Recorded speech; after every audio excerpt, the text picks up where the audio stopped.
හොඳයි සියලු දෙනාටම සුබ සන්ධ්‍යාවක් සුබ දවසක් ඈ ගොඩක් දවසකින් හරි තවත් සම්බන්ධ වෙන්න බලාගෙන ඉන්නවා ඉක්මනින්ම සම්බන්ධ වෙන්නකෝ අය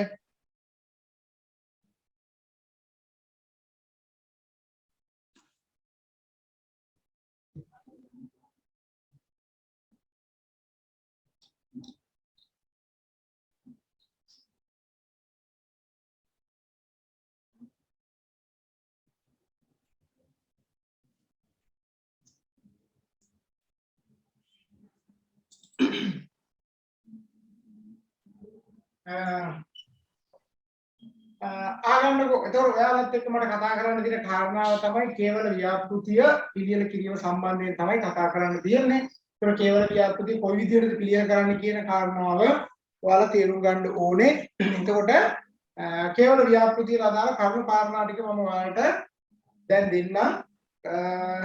මේ ප්‍රොජෙක්ට් එක ඔයාලා ඉවර කරලා පාර දෙන්න ඕනේ අන්තිම දවස තමයි ජූලි 10. ජූලි 10 වෙනිදා වෙනකොට ඔයා මේ ප්‍රොජෙක්ට් එක අවසන් කරන්න ඕනේ. ඔයාලට හම්බ වෙනවා මාස දෙකකටත් වැඩි කාලයක් තියෙනවා. මේ කාලය ඇතුළත ඔයා මේක සබ්මිට් කරන්න ඕනේ. එතකොට මේකේ ප්‍රොජෙක්ට් එක හදන විදිය තමයි මම දැන් කතා කරන්න යන්නේ. හරිද? එතකොට මේ ප්‍රොජෙක්ට් එක සම්බන්ධයෙන් කතා කරනකොට ඔයාලට ප්‍රොජෙක්ට් එකට හම්බ වෙනවා ලකුණු කීයක්ද?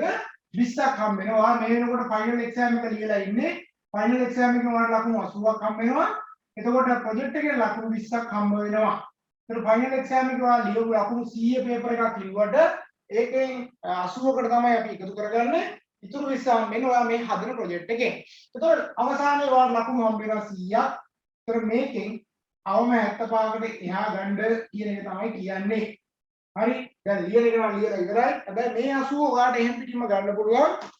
මේ ප්‍රොජෙක්ට් එක සම්බන්ධයෙන් කරුණු කාරණා ඒක රාශී කරගෙන ඒක බොහොම ලස්සනට හදලා ඔයාලට ඉවර කරන්න පුළුවන්. එතකොට ව්‍යාපෘති මේ මූලික කරුණු කාරණා කලින් ඔයත් හදලා තියෙනවා. ඔයාලට මේ ආකාරයෙන් මේක හදන්න පුළුවන්. ප්‍රශ්නයක් නැහැ. හදන විදිය සහ හදන්න ඕනේ කරන ක්‍රමවේදය පිළිබඳව මම අද ඔයාලට විස්තර කරන්නම්. හරිද? එතකොට මේකේ තියෙන කාරණා ටික මම ඉස්සෙල්ලා කියන්නම්කෝ. ඉස්සෙල්ලා කියලා ඊට පස්සේ එකිනෙක ඔයාලට ලියා ගන්නත් මම දෙනවා. හරිද? දැන් ඕකේ නම් පැහැදිලිව තියෙනවා සමාගමේ නම දැක්ම මෙහෙවර ව්‍යාපාර නිෂ්පාද භාණ්ඩ හෝ සේවා පිළිබඳ ස්වභාවය අදාළ භාණ්ඩ හෝ සේවා සඳහා වර්තමානයේ පවතින වෙළඳපොළ ඉල්ලුම් තත්ත්වයන් හා තරණකාරීත්වය පාස් සඳහා නිලධාරීන්ගේ කටයුතු රාජකාරී වගකීම් පැහැදිලි කරන්න කියලා දීලා තියෙනවා. සභාපති විධායක නිලධාරී අධිකාරී සාමාන්‍ය අධිකාරී මානව සම්පත් කළමනාකරු නිෂ්පාදන කළමනාකරු කියලා දීලා තියෙනවා. ආයතනික සේවයන් බදවා ගන්නා ක්‍රමවේදයන් ගැන අහලා තියෙනවා. ආකර්ෂණය කර ගන්නා ක්‍රමවේදයන් ගැන අහලා තියෙනවා. දෙපාර්තමේන්තුකරණය කරලා තියෙන විදිය ගැන අහලා තියෙනවා. අභිප්‍රේරණය කරන විදිය ගැන අහලා තියෙනවා. ආයතනයේ සේවකයන්ගේ විනය සම්බන්ධයෙන් කරුණු කාරණා කතා කරලා තියෙනවා. ඒ වගේම මානව සම්පත් කළමනාකරු දක්වන්නා වූ ප්‍රතිචාරයන් මේ ආයතනයේ සාර්ථකත්වය උදෙසා දක්වන්නා වූ ප්‍රතිචාරයන්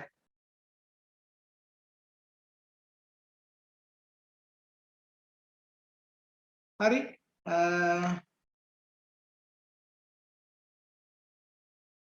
මෙම ආයතනයේ දැනට භාවිතා කරන මානව සම්පත් කළමනාකරණයට අදාළ අනුපනත් ව්‍යාපෘති සඳහා තොරතුරු ලබාගත් මූලාශ්‍රයන් ඔබගේ ව්‍යාපෘතිය අවසන් කර ජූලි 10 වන දින වන විට පහත සඳහන් විද්‍යුත් ලිපිනයට යොමු කරන්න. project dh202110@gmail.com කියන විද්‍යුත් ලිපිනයට තමයි ඔයා යොමු කරන්න ඕනේ. එතකොට මේක කරන්න ඕන විදිය මම දැන් කියන්නම්. හරිද? බලන්නකෝ. දැන් ඔයාලගේ ව්‍යාපෘති ඔයාලා හදනකොට තනි තනියෙන් ඔයාලා හදන්නේ කණ්ඩායමක් විදියට නෙවෙයි තනි තනියෙන් ඔයාලා ව්‍යාපෘති හදන්නේ. මේකේ ඉස්සෙල්ලා පළවෙනි කාරණාව ලියා ගන්න. පළවෙනි කාරණාව තමයි මේකේ තියෙන සමාගමේ නම කියලා. සමාගමේ නම කියලා ලියලා වරහන් ඇතුලේ දාගන්න. සමාගමේ නම කියන්නේ ඔබ විසින් තෝරා ගන්න ලබන ආයතන. ඔබ විසින් තෝරා ගන්න ලබන ආයතන. හරිද? ඒ තෝරා ගන්න ආයතනේ මේකේ ඕන එකක් වෙන්න පුළුවන්. පොලිස් දෙපාර්තමේන්තුවේ පොලිසිය වෙන්න පුළුවන්, හමුදාව වෙන්න පුළුවන්, නේවිය එක වෙන්න පුළුවන්, ලංකා බැංකුව, මහජන බැංකුව, ඇඩ් නැෂනල් බැංකුව, කෘෂිකර්ම දෙපාර්තමේන්තුව, ඉස්කෝලයක්, බන්ධනාගාරයක් ඕනම ආයතනයක් ප්‍රේෂ කර්මාන්ත ආයතනයක් ඕනම ආයතනයක් තෝරා ගැනීම හැකියාව ඔයාලට තියෙනවා. ආයෙ නැවත නැවත අහන්න එපා ඕනම ආයතනයක් තෝරගන්න පුළුවන් වුණාට. ඒක රජයේද අර්ධ රාජ්‍යයේද පෞද්ගලිකද කියන එක අදාළ නැහැ. සමාගමේ නම කියලා දැම්මට මේක එහෙම සමාගමක් කියලා කියන්නේ පෞද්ගලිකාංශ එකක් නෙවෙයි ඕනම එකක් තෝරා ගැනීමේ හැකියාව තියෙන ආයතනයේ නම. හරි සමාගමේ නම වුණා වෙනුවට ආයතනයේ නම කියලා දාගන්නකො. ඊට පස්සේ ඔයා තියෙනවා ඔයා තෝරගත්ත ආයතනයේ දැක්ම. කරුවක් දාලා ලියන්න ඔයා තෝරගත්ත ආයතනයේ දැක්ම. මෙහෙවර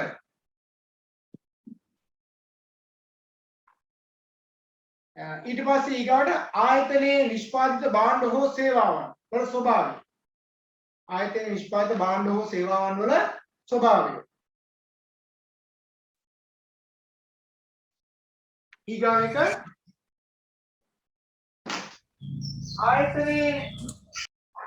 ආයතනයේ නිෂ්පාදිත භාණ්ඩ හෝ සේවා සඳහා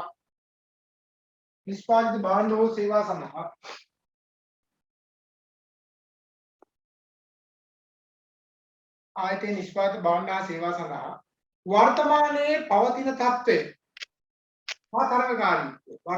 පවතින තත්ත්වය හා තරඟකාරීත්වය. දෙවෙනි එක පොඩ්ඩක් කියන්න ඕනේ.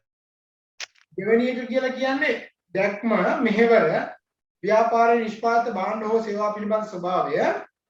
ඊට පස්සේ ඒකේ හතරවෙනි කාරණාව තමයි අදාළ භාණ්ඩයේ හෝ සේවාවේ වර්තමාන තරඟකාරීත්වය හා වෙළඳපොළ ඉල්ලුම් තත්ත්වය කියලා දාන්නේ. වෙළඳපොළ ඉල්ලුම් තත්ත්වය. දැන් ඔය කියන්නේ පළවෙනි කාරණාවනේ. දැන් ඔන්න පළවෙනි කාරණාව තමයි ආයතනයේ නම. හරිද? දැන් ඔයා තෝරගත්ත ආයතනය මොකක්ද කියන එක ඔයා තීරණය කරගන්න. ඒක විශ්වවිද්‍යාලයක් වුණත් වෙන්න පුළුවන්. හරිද? මම ඔක්කොටම තීරණයෙන්ද සරල එකක් ගන්නම්. මම ගන්නම් BOC එක හැමදාම ගන්නවා වගේ. දැන් BOC කියලා කියන්නේ ලංකා බැංකුව. ලංකා බැංකුව ඔයාලට පුළුවන් දැක්ම තියෙනවා විෂන් එක මෙහෙවර තියෙනවා. එතකොට ලංකා බැංකුවේ දැනට පවතින මොනවද තියෙන ව්‍යාපාරයේ නිෂ්පාදිත සේවාවන් තියෙනවා. මොනවද සේවාවන් BOC එකේ තියෙන accounts නේද? ළමයින්ට තියෙනවා, තරුණ අයට තියෙනවා, තරුණයන්ට වෙනම තියෙනවා, වැඩිහිටියන්ට වෙනම තියෙනවා. ඔන්න ඔය තියෙන accounts. ඔය තියෙන ඒවා තමයි මේ වෙළඳපොළ තත්ත්වය. මේකේ තරඟකාරීත්වය ගත්තට පස්සේ වෙළඳපොළ තරඟකාරීත්වය ගත්තොත් එක අද වාණිජ්‍ය බැංකුව අතර ලොකු තරඟයක් තියෙනවා. ඉතින් මේකටම තරඟ කරගෙන තමයි මහජන බැංකුව නේද? එතකොට මේ තියෙන සේවාවම අනිකුත් බැංකුව වල සිදුවන බැවින් ඉතා විශ්වාසයෙන් යුක්තව මේවා ඉටු කරන්න බැඳෙන්න ඕනේ කියන එක නේද? නිකන් දලහසක් තියෙනවා. සමහර තැන්වලදී ඔයා තෝරගන්න ආයතනයත් එක්ක දැන් කෘෂිකර්ම දෙපාර්තමේන්තුව ගත්තා කියමුකෝ. එතකොට මේකේ තරඟකාරී ආයතන කෘෂිකර්ම දෙපාර්තමේන්තුවේ නේ. තේරුණාද? එහෙම නැතුනම මේකේ තියෙන ඔක්කොම ලියන්න යන්න එපා. මම මේ පොදුවේ කරුණු කාරණා ඉස්මතු කරලා දෙනවා. මේකෙන් ඔයා තෝරගන්න ආයතනයට අදාළ කරුණු කාරණා ටික ඔයා ලියන්න. මේ ඔක්කොම මේ සියලුම කාරණා ඔයා තෝරගන්න ආයතනය ඇස්සේ තියෙන්න ඕනේ කියන එක මම අදහස් කරන්නේ. පැහැදිලිද? ඒ නිසා මේ ඔක්කොම ඕනේ නැහැ. හැබැයි ඔයා තෝරගත්තේ යම් ආයතනයක් දේ ආයතනය සේවා තියෙනවා නම් ඒ කරුණු කාරණා ඉදිරිපත් කරන්න. ඒතර මේ වගේ එකක් තෝරගත්තොත් ඔයාලට ඉදිරිපත් කරන්න පුළුවන්. හරි? ඊගාව තමයි දෙවෙනි ප්‍රධාන කාරණාව. මේ පළවෙනි කාරණාවේ ටික දෙවෙනි ප්‍රධාන කාරණාව තමයි ඔබ තෝරාගත් ආයතනයේ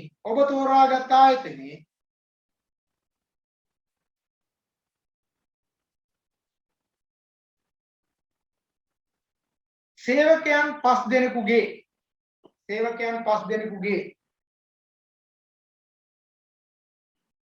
කටයුතු රාජකාරී හා වගකීම්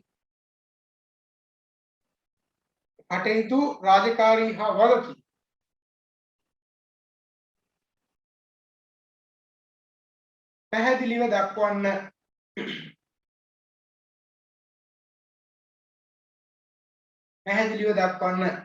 එතකොට මම 1 2 3 4 5 කියලා නම් 5ක් කියන්නේ නැතුව ඉන්නම්කෝ. හරිද? දැන් BOC කියලා මට පුළුවන් මැනේජර්. හරි කර්මනාකරු. මේකේ තව ඉන්නවනම් ඔපරේෂන් මැනේජර් කියලා වෙනමම ඉන්නවා නේද? ඊට පස්සේ සේවා සැපීම් කර්මනාකරු කියලා වෙනමම ඉන්නවා. පාරිභෝගික සම්බන්ධතා කළමනාකරු කියලා තව එක්කෙනෙක් ඉන්නවා. හරිද? ඇසිස්ටන්ට් මැනේජර් කෙනෙක් ඇති. හරිද? ඕනනම් ලෝන් සම්බන්ධයෙන් කටයුතු කරන අය ඇති. ක්‍රෙඩිට් කාඩ් සම්බන්ධයෙන් කටයුතු කරන අය ඇති. එතකොට account සම්බන්ධයෙන් විතරක් කටයුතු කරන අය ඇති. එතකොට විදේශ කටයුතු සම්බන්ධයෙන් ඉන්න අය ඇති. මේ වගේ ඕන තරම් නිලධාරීන් ඉන්නවා. මම කියන්නේ ඔයා ගන්නකොට මේකේ HRM කෙනෙකුත් ඉන්නවා නම් අනිවාර්යයෙන්ම HRM ඇතුළත් කරලා ඉහළ නිලධාරීන් 5 දෙනෙක්ගේ තොරතුරු ගන්න. පල්ලෙහාන් ඉන්නවට වඩා. එතකොට මේක තෝරගත්ත ඔයා පාසලක් න ะ. අපි හිතමු දැරණියගල පාසල කියලා. එතකොට ඒකේ ඉන්නේ කවුද? උඩින්ම ඉන්නේ ප්‍රින්සිපල් ඉන්නවා. වයිස් ප්‍රින්සිපල් ඉන්නවා. ඊට පස්සේ හෙඩ් මාස්ටර් කෙනෙක් ඉන්නවා නම් ඉන්නවා. ඊට පස්සේ ඔයා තෝරගත්ත ගුරුවරයෙක් ඉන්නවා නම් ගුරුවරයා ඉන්නවා. නේද? ක්ලාක් කෙනෙක් ඉන්නවා නම් එයා ඉන්නවා. සිකියුරිටි ඉන්නවා නම් එයා ඉන්නවා. ඒ කියන්නේ ලියන්න වෙන්නේ. එතකොට ඉස්කෝලේ ගිහලා නිෂ්පාදන කළමනාකරු මෙහෙම කළමනාකරු හොයන්න බෑ ඔයාලට. තේරුණාද? ඒ නිසා ඔබ තෝරා ගන්නා ලද ආයතනයේ නිලධාරීන් නැත්නම් සේවකයන් 5 දෙනෙකුගේ කටයුතු රාජකාරී වගකීම් මොනවද කියලා පැහැදිලිව දක්වන්න. එයාගේ නම දාලා එයාගේ තනතුරත් එක්ක දාලා මෙන්න මෙයා තමයි අපි හිතමු විදුහල්පති එයාගේ කටයුතු රාජකාරී වගකීම් මෙන්න මේවා කියලා අපි උගන්වලා තියෙනවානේ. ඒවා පැහැදිලිව දාන්න 5 දෙනෙකුගේ. පැහැදිලිද? right. ඊගාවට තුන්වෙනි එක ආයතනීය සේවකයන්. ආයතනීය සේවකයන් බඳවා ගන්නා ක්‍රමවේදය. ඔබ තෝරගත්ත ආයතනයේ සේවකයන් බඳව ගන්නා විදිය. පැහැදිලිද? ඔයා තෝරගත්තේ පාසලක් නම් අපි දන්න අනිවාර්යෙන් පාසලකට ගුරුවරුන් බඳවා ගන්නේ චක්‍ර ලේඛනයක් ඇසුරෙන්. ඒතකොට අනිවාර්යයෙන්ම අන්නේ චක්‍ර ලේඛනය ඇසුරෙන් කියලා සඳහන් කරලා හොයා ගන්න වෙනවා ඇප්ලිකේෂන් එකක් ගුරුවරු බඳවා ගැනීම සම්බන්ධයෙන් පහුගිය කාලේ දාපු ගැසට් එකක තියෙන ඇප්ලිකේෂන් එකක් ගන්නවා. කෘෂිකර්ම දෙපාර්තමේන්තුවේ නම් කෘෂිකර්ම දෙපාර්තමේන්තුව හා ඒ ආශ්‍රිතව රජයේ ගැසට් කරපු එකක ඇප්ලිකේෂන් එකත් එක්ක ඒ තොරතුරු ටික එකට අඳුන ගන්න. හරි? ඔයා BOC එකේ නම් BOC එකේ ඇප්ලිකේෂන් එකක් ඔයා ගවර්න්මන්ට් ෆැක්ටරි එකක් තෝරගත්තා නම් මාස් එකේ හරි බැන්ඩෙක්ස් එකේ හරි ඒ ඇප්ලිකේෂන් එකක් මෙන්න මේ විදිහට තමයි අන්තර්ගත වෙන්නේ කියලා තෝරා ගන්න ක්‍රමවේදය. සම්මුඛ පරීක්ෂණයකින් තමයි තෝරගන්නේ ගවර්න්මන්ට් ෆැක්ටරි එක නම් ඇප්ලිකේෂන් එකක් දාලා අන්න ඒක දාන්න විතර පැහැදිලි. හරිද? ඊගාවට හතරවෙනි කාරණාව. ඔයා තෝරගන්න ආයතනයේ මේක තුන්වෙනි කාරණාවටම ළඟින් වෙනවා. ආයතනයේ සඳහා සේවා දායකයන් ලියාගන්න ආයතනයේ සඳහා සේවා දායකයන් ආකර්ෂණය කරගන්න ආකාරය. හරි? ආයතනයේ සඳහා සේවා දායකයන් ආකර්ෂණය කරගන්න ආකාරය. එතකොට මෙතනදී ආකර්ෂණය කරගන්නවා කියලා කියන්නේ මේක සඳහා සේවකයෝ ආකර්ෂණය කරගන්නකොට දැන් ගාමන්ට් ෆැක්ටරි වල නම් ලීෆ්ලට් පාවිච්චි කරලා කටවුට්ස් පාවිච්චි කරලා ඉන්න සේවකයන්ට කියලා එහෙම බඳව ගන්න පුළුවන්. රජයේ ආය නම් රජයේ ගැසට් එකක් කරා තමයි රජයේ පිළිගැනීම මත තමයි ආකර්ෂණය කරගන්නේ. හැබැයි රජයේ සමහර ඒවාට ආකර්ෂණය කර ගැනීම සඳහා පුවත්පත් දැන්වීම වගේ පාවිච්චි කරන සිළුමිණි පත්තරේ වගේ එහෙම දාන්නේ. අන්න ඒ වගේ පාවිච්චි කරනවා. ඒ කාරණාව මෙතන ඉස්මතු කරලා පෙන්නන්න. හරි. ඔයා හදන්නේ BOC කියනවා BOC එකේ පේපර් ඇඩ් ගියේවා ඇඩ්වර්ටයිස්මන්ට් තියෙන ඒවා එහෙම තිබ්බොත් ඒවා අලවන්න. හරි. ඔයා මාස් එකේ හරි බ්‍රැන්ඩෙක්ස් එකේ හරි නම් මේ පෞද්ගලික අංශේ මොකක් හරි ආයතනයක ඔයාලා ඇඩ් එකක් දාලා තිබුණා නම් ඒවා ලීෆ්ලට් එකක් දාලා තිබුණා නම් ඒක ප්‍රොජෙක්ට් එකට අලව ගන්න. ප්‍රශ්නයක් නැහැ. හරි? right. ඊගාට පස්වෙනි කාරණාව. ඔබ තෝරාගත් ආයතනයේ සේවකයන්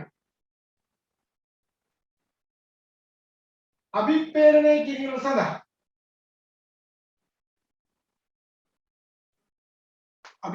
කිරීම සඳහා යොදා ගන්නා ක්‍රමවේදය. වරායන දාන සුබ සාධන පහසුකම්. සුබ සාධන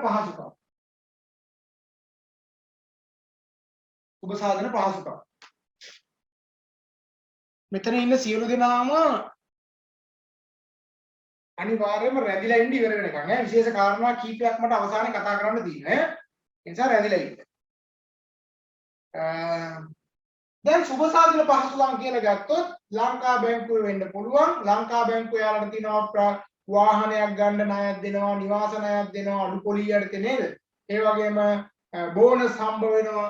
හරි ටී-ෂර්ට් හම්බ වෙනවා, රක්ෂණ හම්බ වෙනවා. ඒ වගේ දේවල් BOC එක ASCII නම් තියෙනවා. රජයේ සේවකයන්ට සුබ සාධන තියෙනවා. දැන් අවුරුද්දට හම්බ වෙන දීමනාවක් තියෙනවා. ඊට පස්සේ පෙන්ෂන් එකක් හම්බ වෙනවා. ඊට පස්සේ සෞඛ්‍ය රැකවරණයක් හම්බ වෙනවා. මේ වගේ දේවල් සුබ සාධන පහසුකම් දීලා තියෙනවා.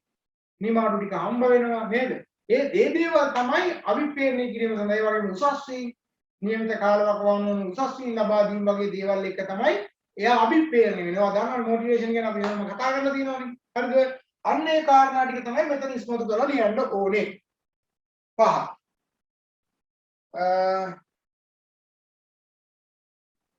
ඊට පස්සේ ඕකේ 5යි 6යි පොඩ්ඩක් කාරණා දෙක මාරු වුණා. මෙතන ඔයාගේ අර ප්‍රොජෙක්ට් එකේ දාලා තියෙන පොලේ නම් 5 කියලා තියෙන්නේ කමන්නේ ඒක එහෙම වුණා කියලා. ඊගාවට තියෙන්නේ මොකද්ද? ඔබ තෝරාගත් ආයතනයේ ලියාගන්න ඔබ තෝරාගත් ආයතනයේ දෙපාර්තමේන්තුකරණය කර ඇති ආකාරය. ඔබ තෝරාගත් ආයතනයේ දෙපාර්තමේන්තුකරණය කර ඇති ආකාරය. වරහන් ඇතුලේ දාගන්න ආයතනයේ විවිධ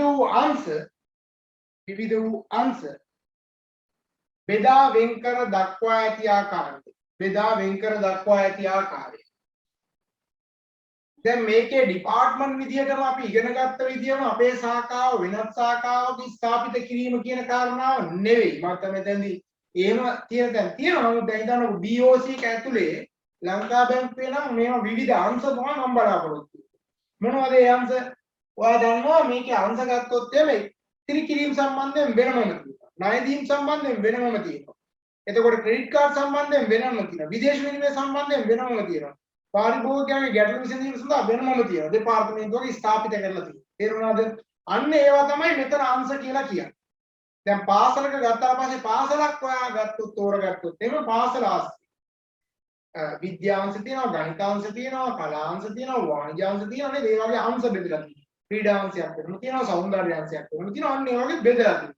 විශ්වවිද්‍යාලය ගත්තොත් එහෙනම් විශ්වවිද්‍යාලයේත් ඔය කියන පාඨමාලාවන් විශ්වවිද්‍යාලය ඇතුලේ දෙපාර්තමේන්තු ස්ථාපිත කරලා තිනවා. අපි ගත්තොත් එහෙනම් කලා, වාණිජ, නේද? ගණිත, විද්‍යා, ඒ වගේ අස්සෙත් කියන ඒවා කොච්චර තියෙනවද? දැන් මේ කලා උපාධියක් කියන එක අස්සෙත් කීයක් තියෙනවද? අන්න ඒ විදිහට දෙපාර්තමේන්තු විදිහට ස්ථාපිත කරලා තියෙන වෙනම අංශයන් තමයි මේකෙදි බලාපොරොත්තු වෙන්නේ. ඒවා පිළිබඳව මෙන්න මේවා කියලා පැහැදිලිව සඳහන් තමයි. හරිද? right. ඊගොට ලියාගන්න 7. ඔබ තෝරාගත් ආයතනයේ සේවකයන් 5 දෙනෙකු පිළිබඳ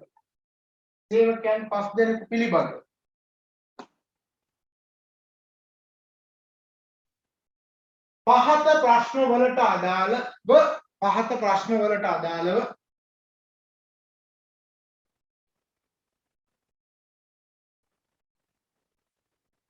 තොරතුරු ලබා ගන්න.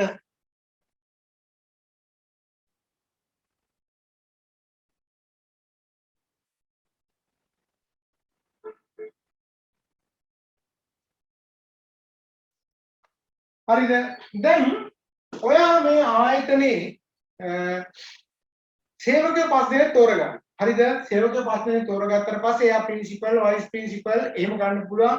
විශ්වවිද්‍යාලේ උපකුලපතිගේ ඉඳන් පල්ලෙහාට යනකම් කැමති 5 දෙනෙක් තෝරගන්න. හරිද? ඒ තෝරගත්ත 5 දෙනාගෙන් මෙන්න මේ ප්‍රශ්න වලට තමයි උත්තර ඔයා ගන්න ඕනේ. ඒවා එච්චර අමාරු ප්‍රශ්න නෙවෙයි. සේවකයාගේ ගන්න ඕනේ පළවෙනි ප්‍රශ්න තමයි සේවකයාගේ නම.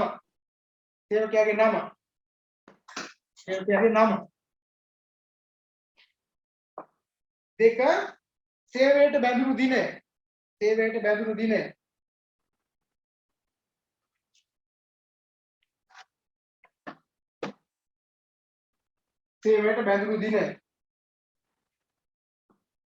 වර්තමානයේ ධර්ම තනතුරු.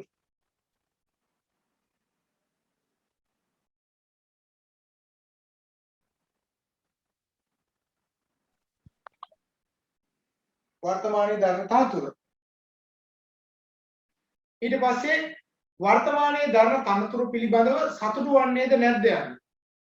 වර්තමානයේ දරන තනතුරු පිළිබඳව සතුටු වන්නේද නැද්ද යන්නේ.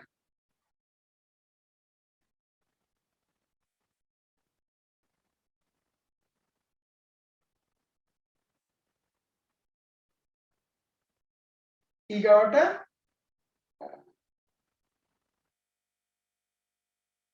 තම රැකියා ජීවිතය තුළ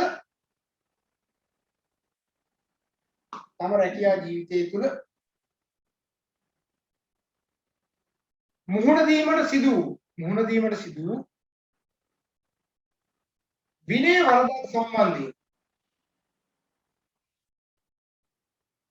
විනය වරදක් සම්බන්ධයෙන්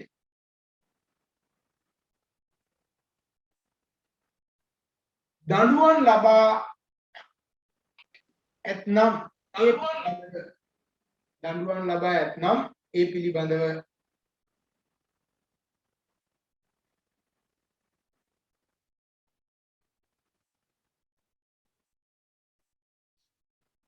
ඊගාට ආයතනයෙන් ලැබෙන සුබ සාධන පහසුකම්.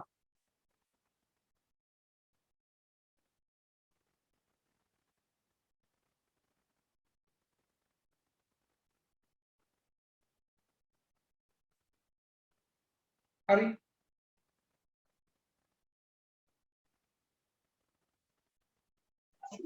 ඒකයි කියන්නකෝ. තමයි ආයතනයෙන් ලැබෙන සුබ සාධන පහසුකම්.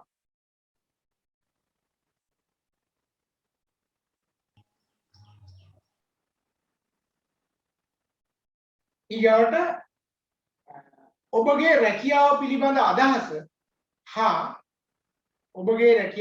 අදහස හා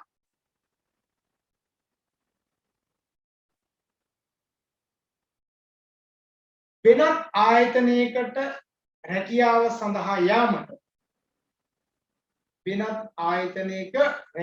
සඳහා යාමට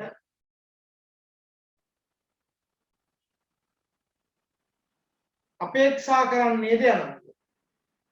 එයාගේ ජොබ් එක ගැන අහලා ඔයා ඇත්තටම දිගු කාලීනව මේක ඉන්න බලාපොරොත්තු වෙනවද වෙන තරකට යන්න යනවද කියලා අහන්න. දැන් ඕකේ ඇත්තටම ප්‍රශ්න තියෙන්නේ මේකනේ.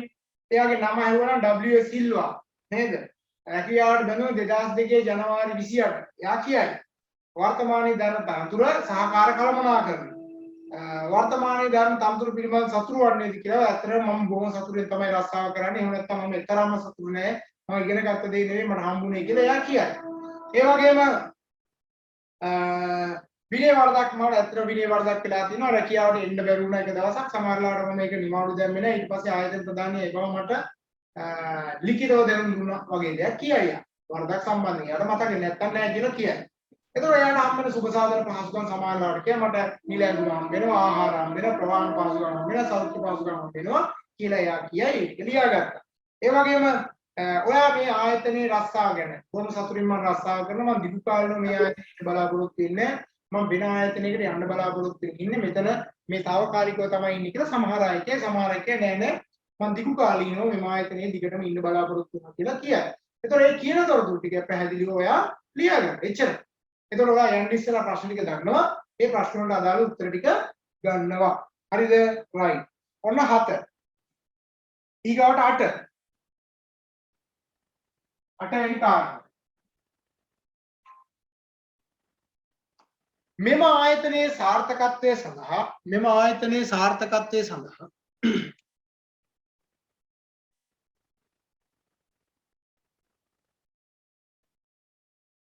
ආයතනයේ සාර්ථකත්වය සඳහා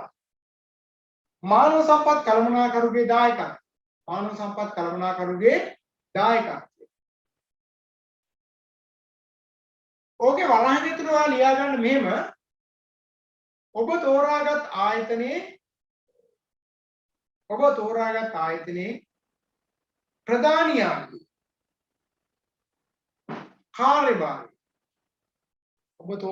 ආයතනයේ ප්‍රධානියාගේ කාර්යභාරය. දැන් මම කිව්වොත් එහෙම මානව සම්පත් කළමනාකරුවෝ කියලා ගත්තොත් ඔයා ඉස්කෝලේකට ගිහිල්ලා ඔයා තෝරගත්ත ඉස්කෝලයක් නම් ඔයා දැන් බලනවා කවුද මානව සම්පත් කළමනාකරුවෝ. එහෙම කෙනෙක් නැහැනේ නේද? එහෙනම් ඔයා ඒ කියන්නේ ඔයා තෝරගත්ත ආයතනයේ ප්‍රධානියා විදුහල්පති. ඔයා තෝරගත්ත බැංකුවක් නම් බැංකුවේ HRM කෙනෙක් ඉන්නවා හැබැයි. බැංකුවක නම් HRM කෙනෙක්ගේ කාර්යභාර වලට ලියන්න පුළුවන්. විශ්වවිද්‍යාලයක ගත්තොත් එහෙනම් විශ්වවිද්‍යාලයක උපකුලපතිගේ ප්‍රධාන කාර්යභාරය තමයි මෙතන බලාපොරොත්තු වෙන්නේ. ඒතර හමුදාවක නම් හමුදාවේ ප්‍රධානියා. පොලිසිය නම් පොලිසියේ ඒ ප්‍රධානියා නේද? ඒ තෝරාගත්ත ආයතනයේ ඉන්න ප්‍රධානියා කියන තමයි ලියන්නේ. දැන් ඔයා BOC කියලා ගත්තොත් මුළු ලංකා බැංකුවෙම කරන්න යන්න ඕනේ. ඔයා තෝරාගත්ත මහනුවර අධිශේෂ නිසා කරනවා නම් අධිශේෂ නිසා තමයි. ඔයා මාව නැල්ල නම් කෑ ගැල්ල නම් නේද? ඔයා තෝරාගත්ත ආයතනයේ ගැන ඉවර කමක් නැහැ. තෝරාගත්ත බ්‍රාන්ච් එකේ ඉන්න අයගේ තොරතුරු ටික ගන්න. හරිද? පැහැදිලිනේ? ඊගාවට 9 වෙනි කාරණාව.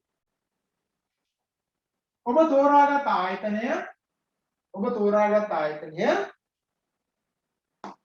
සේවාදායකයන් සම්බන්ධයෙන්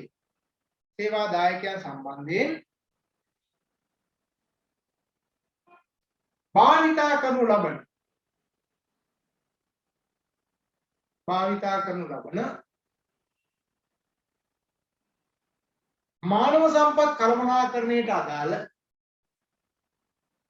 සම්පත් කළමනාකරණයට අදාළ අනපනත්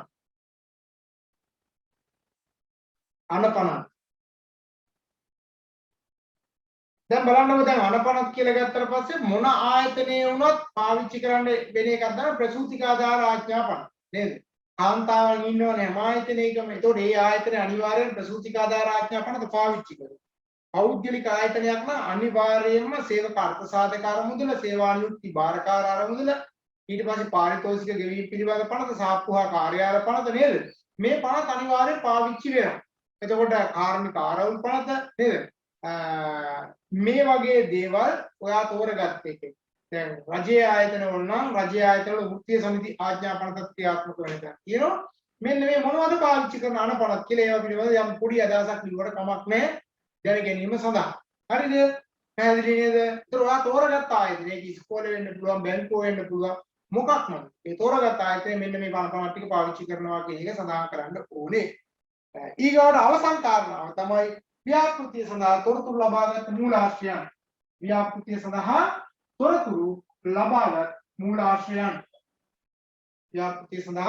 තොරතුරු ලබාගත් මූලාශ්‍රයන්. එතකොට ඔයා තොරතුරු ලබාගත්තේ අන්තර්ජාලයෙන්ද ඒ ආයතනයෙන්ද කොහෙන්ද ගත්තේ වෙබ්සයිට් කීයක් පාවිච්චි කරාද නේද? එතකොට මේ සියලුම කරුණු කාරණා මූලාශ්‍රයන් විදියට දක්වන්න පැහැදිලි නේද? මූලාශ්‍රයන් දන්නවනේ ඔයාලා. අන්න ඒ කාරණාට. දැන් ආපහු මුලින් ඉඳන් කිව්වොත් එහෙනම් මේ බලන්න. ඔයා ආයතනයක් තෝරගත්තා නේද? ඒ ආයතනයේ දැක්ම මෙහෙවර නිෂ්පාදිත හෝ සේවාවන් පිළිබඳ තරඟකාරීත්වය පිළිබඳව කතා කරා පළවෙනි එකේ. දෙවෙනි එකේ ඔයා කතා කරා ඔයා තෝරගත්ත ආයතනයේ නිලධාරීන් 5 දෙනෙකුගේ තොරතුරු ඔයා ඒ කියන්නේ කටයුතු රාජකාරී වගකීම් මොනවද කියලා ඇතුළත් කරා. තුන්වෙනි කාරණාව සේවකයන් බඳවා ගැනීමේ ක්‍රමවේදයන් පිළිබඳව ඔයා කතා කරා. ඒකට අදාළව අයිදුම් පත්‍රයක ආදර්ශිකුත් ඇතුළත් කරන්න. හතරවෙනි කාරණාව ඔයා සේවකයෝ ඔයා තෝරගත්ත ආයතනයේ ආකර්ෂණය කරගන්නේ කොහොමද? පත්‍රය දානවද, ටීවී එකේ දානවද, එහෙම නැත්නම් වෙබ්සයිට් එකක් කරා යාලා ගන්නවද, යාළුවන්ගෙන් ගන්නවද? මෙන්න මේ ආකර්ෂණීය ක්‍රමවේදයන් මොනවද කියන එක තමයි එතන බලාපොරොත්තු වෙන්නේ. පහ ආයතනයේ අංශ බෙදලා තියෙන විදිය දෙපාර්තමේන්තු කියලා මම මෙතන සඳහන් කරා. අංශ බෙදලා තියෙන්නේ කොයි විදියටද? අන්න ඒ අංශ කොයි විදිහට ක්‍රියාත්මක වෙන්නේ? මෙන්න මේ අංශ බෙදලා තියෙනවා කියලා සඳහන් කරන්න ඕනේ. හයවෙනි කාරණාව විදිහට අපි ගත්තේ ආයතනයේ සේවකයන් නේද? ආයතනයේ සේවක 6යි 5යි 6 මාරු වුණා. මම මාරුවේ ලිව්වේ. නමුත් ගැටලුවක් නැහැ. ආයතනයේ සේවකයන් අභිප්‍රේරණය කිරීම සඳහා යොදා ගන්නා සුබ සාධන පහසුකම් මොනවාද කියන එක තමයි ඒකෙදි කතා කරේ. සුබ සාධන පහසුකම් මොනවාද? ඒ සුබ සාධන පහසුකම් මම ඔයාලට කිව්වා ඒ ආයතනයේ විසින් දෙන ලබන පහසුකම් ටික ලියන්න කියලා. හත්වෙනි කාරණාවේදී උනේ සේවකයන් 5 දෙනෙකුගෙන් පහත ප්‍රශ්න වලට උත්තර ගන්න කියලා කිව්වා. නම, සේවයට බැඳුණු දින, වර්තමානයේ දරන තනතුර, වර්තමානයේ දරන තනතුරු පිළිබඳ සතුටු වන්නේද නැද්ද යන වගේ. ඒ වගේම තව රැකියා ජීවිතය තුළ විනය වර්ධක සම්බන්ධයෙන් දැනුමක් ලැබලා තියෙනවද කියන කාරණාව. ඒ වගේම ආයතනයේ විසින් තමාට ලබා දෙන සුබ සාධන පහසුකම් මොනවාද? ඒ වගේම මෙම ආයතනයේ ඔබේ රැකියාව සම්බන්ධයෙන් සහ ඔබ වෙනත් ආයතනයකට යන්න බලාපොරොත්තු වෙන්නේ ඉන්නේ කියන කාරණාව. ඊගාවට ඔබ තෝරාගත් ආයතනයේ සාර්ථකත්වය සඳහා ආයතන ප්‍රධානියා නැත්නම් මානව සම්පත් කළමනාකරුගේ කාර්යභාරය කොයි වගේ එකක්ද කියලා ලියන්න. මානව සම්පත් කළමනාකරුගේ කාර්යභාරය සාර්ථකත්වය සඳහා ඔහු කැප කරන විදිය, කැප කළා වැඩ කරන විදිය, ක්‍රියාත්මක කරපු විවිධ වැඩසටහන්, ඒ වගේ දේවල් ඔයාලා තීරණය කරන ආයතනයත් එක්ක ගන්න පුළුවන්. ඊට පස්සේ දැනට භාවිතා කරන මානව සම්පත් කළමනාකරණයට අදාළ අනපනත් මොනවද කියන එක සහ ව්‍යාපෘතිය සඳහා තොරතුරු ලබාගත් ක්‍රමවේදය. දැන් ඊගාව දේ තමයි මේ තොරතුරු ඔයා තෝරගන්න ආයතනයට ඔයා යද්දී ඔයාට ඒ තොරතුරු ලබා ගැනීම සඳහා නිකම්ම ගිහිල්ලා මට ඩීටේල්ස් දෙන්න කියලා කිව්වට ඔයාට දෙන්නේ නැහැ. ඒ නිසා ඔයාට මේ සතියේ බදාදා වෙනකොට බොහෝ විට බදාදා කලින් එවන්න පුළුවන් වෙයි. හැමෝටම ඔයාගේ නම සහ ඔයාගේ ID කාඩ් නම්බර් එක ඇතුළත් කරලා ස්පෙෂල් ලෙටර් එකක් හදලා තියෙනවා. ඒ ලෙටර් එක ඔයාට එවනවා WhatsApp එක හරහා. ඒ ලෙටර් එකේ print එකක් ඔයා අරගෙන ඒක තමයි අරන් ගිහිල්ලා ආයතනයේට ඔයා තෝරගත්ත ආයතනයේ ප්‍රධානියට කතා කරලා මට මෙන්න මේ තොරතුරු ටික ගන්න ඕනේ. මම මානව සම්පත් කළමනාකරණය සඳහා ප්‍රොජෙක්ට් එකක් කරනවා. මේ ප්‍රොජෙක්ට් එකට තොරතුරු ගන්න තමයි මම ආවේ කියලා. ඔයා හිතන්නේ ඔයා පොලිසියක් තෝරගත්තා කියලා. පොලිසිය OIC ට ගෙලින්ම ගිහිල්ලා කතා කරලා ඒක දීපු ගමන් ඒකේ කොපියක් ගහගෙන යන්න. මොකද එකක් එහෙට දීලා එකක් ඔයා ගාව තියා ගන්න ඕන නිසා අරන් ගිහිල්ලා දෙකම පෙන්නලා කොපි එක දෙන්න. ඊට පස්සේ එයා අනිවාර්යෙන් කියලා ඔයාලට තොරතුරු ගන්න ප්‍රශ්නයක් නැහැ කියනවා. ඔයා හොස්පිටල් එකට ගියාට පස්සේ හොස්පිටලේ ඩිරෙක්ටර් කියනවා කිලිම තොරතුරු ටික දෙන්න. ඔයාලට එකක් දෙන්න කියලා අනිවාර්යෙන් ඉල්ලනවා. ගාමන් ෆැක්ටරි එකට ගියොත් මේ ෆැක්ටරියේ ඒ දේ දෙනවා. ඉතින් මේ දවස්වල පහුගිය කාලේ අපේ ළමයිට කොරෝනා හින්දා විසිට් කරන්න අපහසු වුණා. නමුත් ඔවුන් අනිවාර්යෙන් විසිට් කරලා තමයි තොරතුරු ගත්තේ. එහෙම නැත්නම් එක තැන ඉඳන් තොරතුරු ගන්න බෑ. අන්තර්ජාලයෙන් ගන්න තොරතුරු දැන් හිතන්න සේවකයෝ සම්බන්ධයෙන් ඒතර සමහර සිසුන් තොරතුරු ඉදිරිපත් කරනකොට ඒ සේවකයන්ගේ ෆොටෝ හිටන් ගහලා ඒවා ඇතුළත් කරලා තිබ්බා. දැන් මේ වගේ මේ සමහර මේ හදපුවා නෙවෙයි තියෙන්නේ නේද? ආකර්ෂණීය විදිහට ඔයාලට හදන්න පුළුවන්. මේකේ නිමාව. ඒතර ඔයාලට කාරණා දෙකක් තියෙනවා. එකක් සිංහලෙන් ප්‍රොජෙක්ට් එක හදන්න පුළුවන් ප්‍රශ්නයක් නෑ. ඒ වගේම කෙනෙකුට ඉංග්‍රීසි වලින් ප්‍රොජෙක්ට් එක හදන්න පුළුවන්. දැන් මේක ඉංග්‍රීසි වලින් හදලා තියෙනවා. ඔයාලා ව්‍යාපෘතියක් හදනකොට ඔයාලා දන්නවා ඒකේ ආරම්භයේ පටුනක් තියලා නේද? පිළිගැනීමක් තියලා ඊට පස්සේ හැඳින්වීමක් තියලා ඊට පස්සේ කරුණු කාරණා කොයි විදිහටද යන්නේ කියන එක මම ආය අමුතුවෙන් කියන්න ඕනේ. ඒවා සාමාන්‍යයෙන් ඔයාලා මේ වෙනකොට දන්න කාරණා. දැන් මේක එහෙම බලන්නකො මේ බෙදලා තියෙන විදිහ එහෙම ලස්සනට දාලා තියෙනවා. එතකොට මේකේ අතින් ලියුවා කියන එක ගැටලුවකුත් නැහැ. මේක ටයිප් කරා කියන එක ප්‍රශ්නකුත් නැහැ. Tamanට පහසු විදිහට මේ වැඩේ කරන්න. දැන් අද විවිධ ඇප් තියෙනවා. ඒ ඇප් කරා ඔයා කියනකොට ටයිප් කරන විදිහ ඇප් තියෙනවා. ඉතින් ඒ වගේ දේවල් පාවිච්චි කරන්න පුළුවන් නේද? කියනකොට වඩා කාර්යක්ෂම කරගන්න පුළුවන්. එතකොට මේ සිංහලෙන් හදපු එකක් තියෙනවා නේද? ජාතික ජල සම්පාදන ජල ප්‍රවාහ මණ්ඩලය සම්බන්ධයෙන් හදපු එකක් තියෙනවා. මේ ලස්සනට ඒ ෆොටෝ එහෙම දාලා මේ හදලා තියෙනවා. කොහොම ආකර්ෂණීයද? මේකේ තියෙන වේකන්සි සම්බන්ධයෙන් මේ දාලා තියෙන්නේ. කොහොම ආකර්ෂණීය විදිහට හදලා තියෙනවා. මේ ඒකට බඳවා ගැනීම සම්බන්ධව මේ තියෙන මේ ශ්‍රී ලංකා ජනරජයේ විරුම ප්‍රතිඥාව කියලා ඒ සම්බන්ධව තියෙනවා. මේකට දාලා තියෙනවා.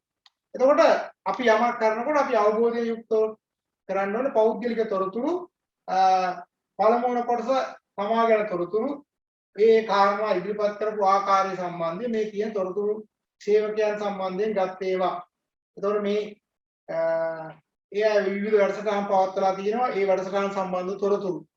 හරිද? ඊගාවට තවම එකක් ගත්තොත් එහෙම ඔය අනපනත් සම්බන්ධයෙන් එහෙම ගත්ත කරුණු කාරණා මේ සේවක මණ්ඩල අනපනත මේවා සම්බන්ධයෙන් සරේ 50 වල තියෙන කරුණු කාරණා එහෙම පිටිම ඇතුළත් කරලා කියනවා මේකට මම කියන්නේ ඒවා එහෙමම ඕනෙමයි කියලා. මම යම් දේවල් දැන් මට කමන්නේ සේවය අවසන් කිරීමේ විශේෂ ඉදිරිදාන පනත. ඒවා මේකට ඇතුළත් කරන්න පුළුවන්. තේරුණාද? ඒ නිසා මේ වෘත්තීය සමිතිය ආඥාපන සම්බන්ධයෙන් කරුණු මේකට ඇතුළත් කරලා තියෙනවා. එතකොට ඔයාට එහෙනම් නිදහස තියෙනවා සිංහලෙන් හදන්නත් පුළුවන්, ඉංග්‍රීසියෙන් හදන්නත් පුළුවන්. නැවත ආයෙ කතා කර අහන්න එපා. නේද? කතා කර අහන්න එපා. සිංහලෙන් කරන්නත් පුළුවන්, ඉංග්‍රීසි වලින් කරන්නත් පුළුවන්. ඒ වගේම ඔයා මතක තියාගන්න ඔයාට අතින් ලියන්නත් පුළුවන්. ඒ වගේම ඔයාට මේක ටයිප් කරලා දාන්නත් පුළුවන්. තේරුණාද? එතකොට මේ දෙකම කරන්න පුළුවන්.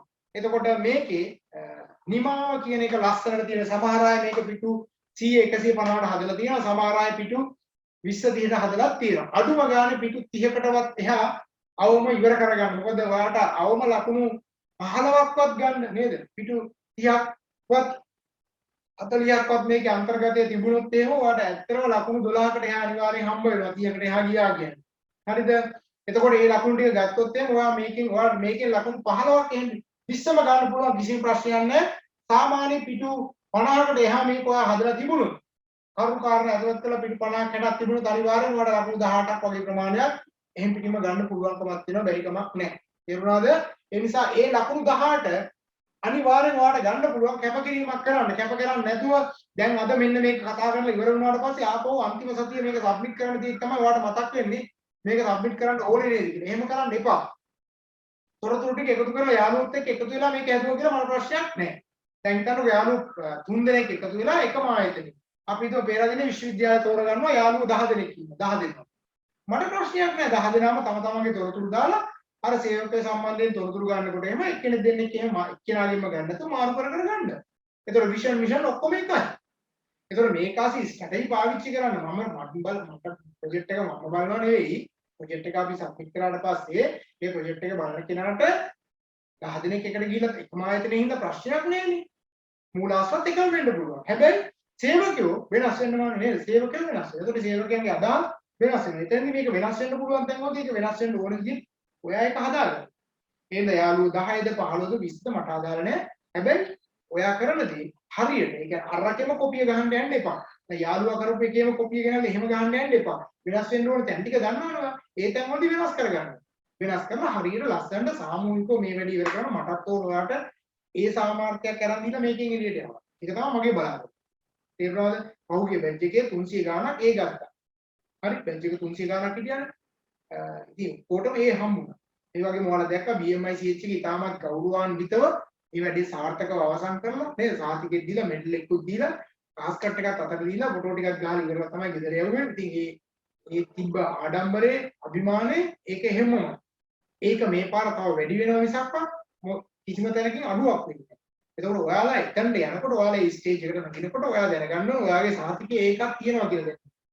එහෙම නැතුනොත් ඒකේ බර අඩු වෙනවා. එහෙනම් ඒක අඩු කරගන්න යන්න එපා. හරිද? මේ දැන් අන්තිම ලාස්ට් මූවමන්ට් එකේ ඉන්නේ. හරිද? රයිට්. එතකොට ඔය විදිහට ඔයා ඕකේ අවසානයේ පැහැදිලිව සඳහන් කරලා ඔයාට එවලා තියෙනවා මොකද්ද?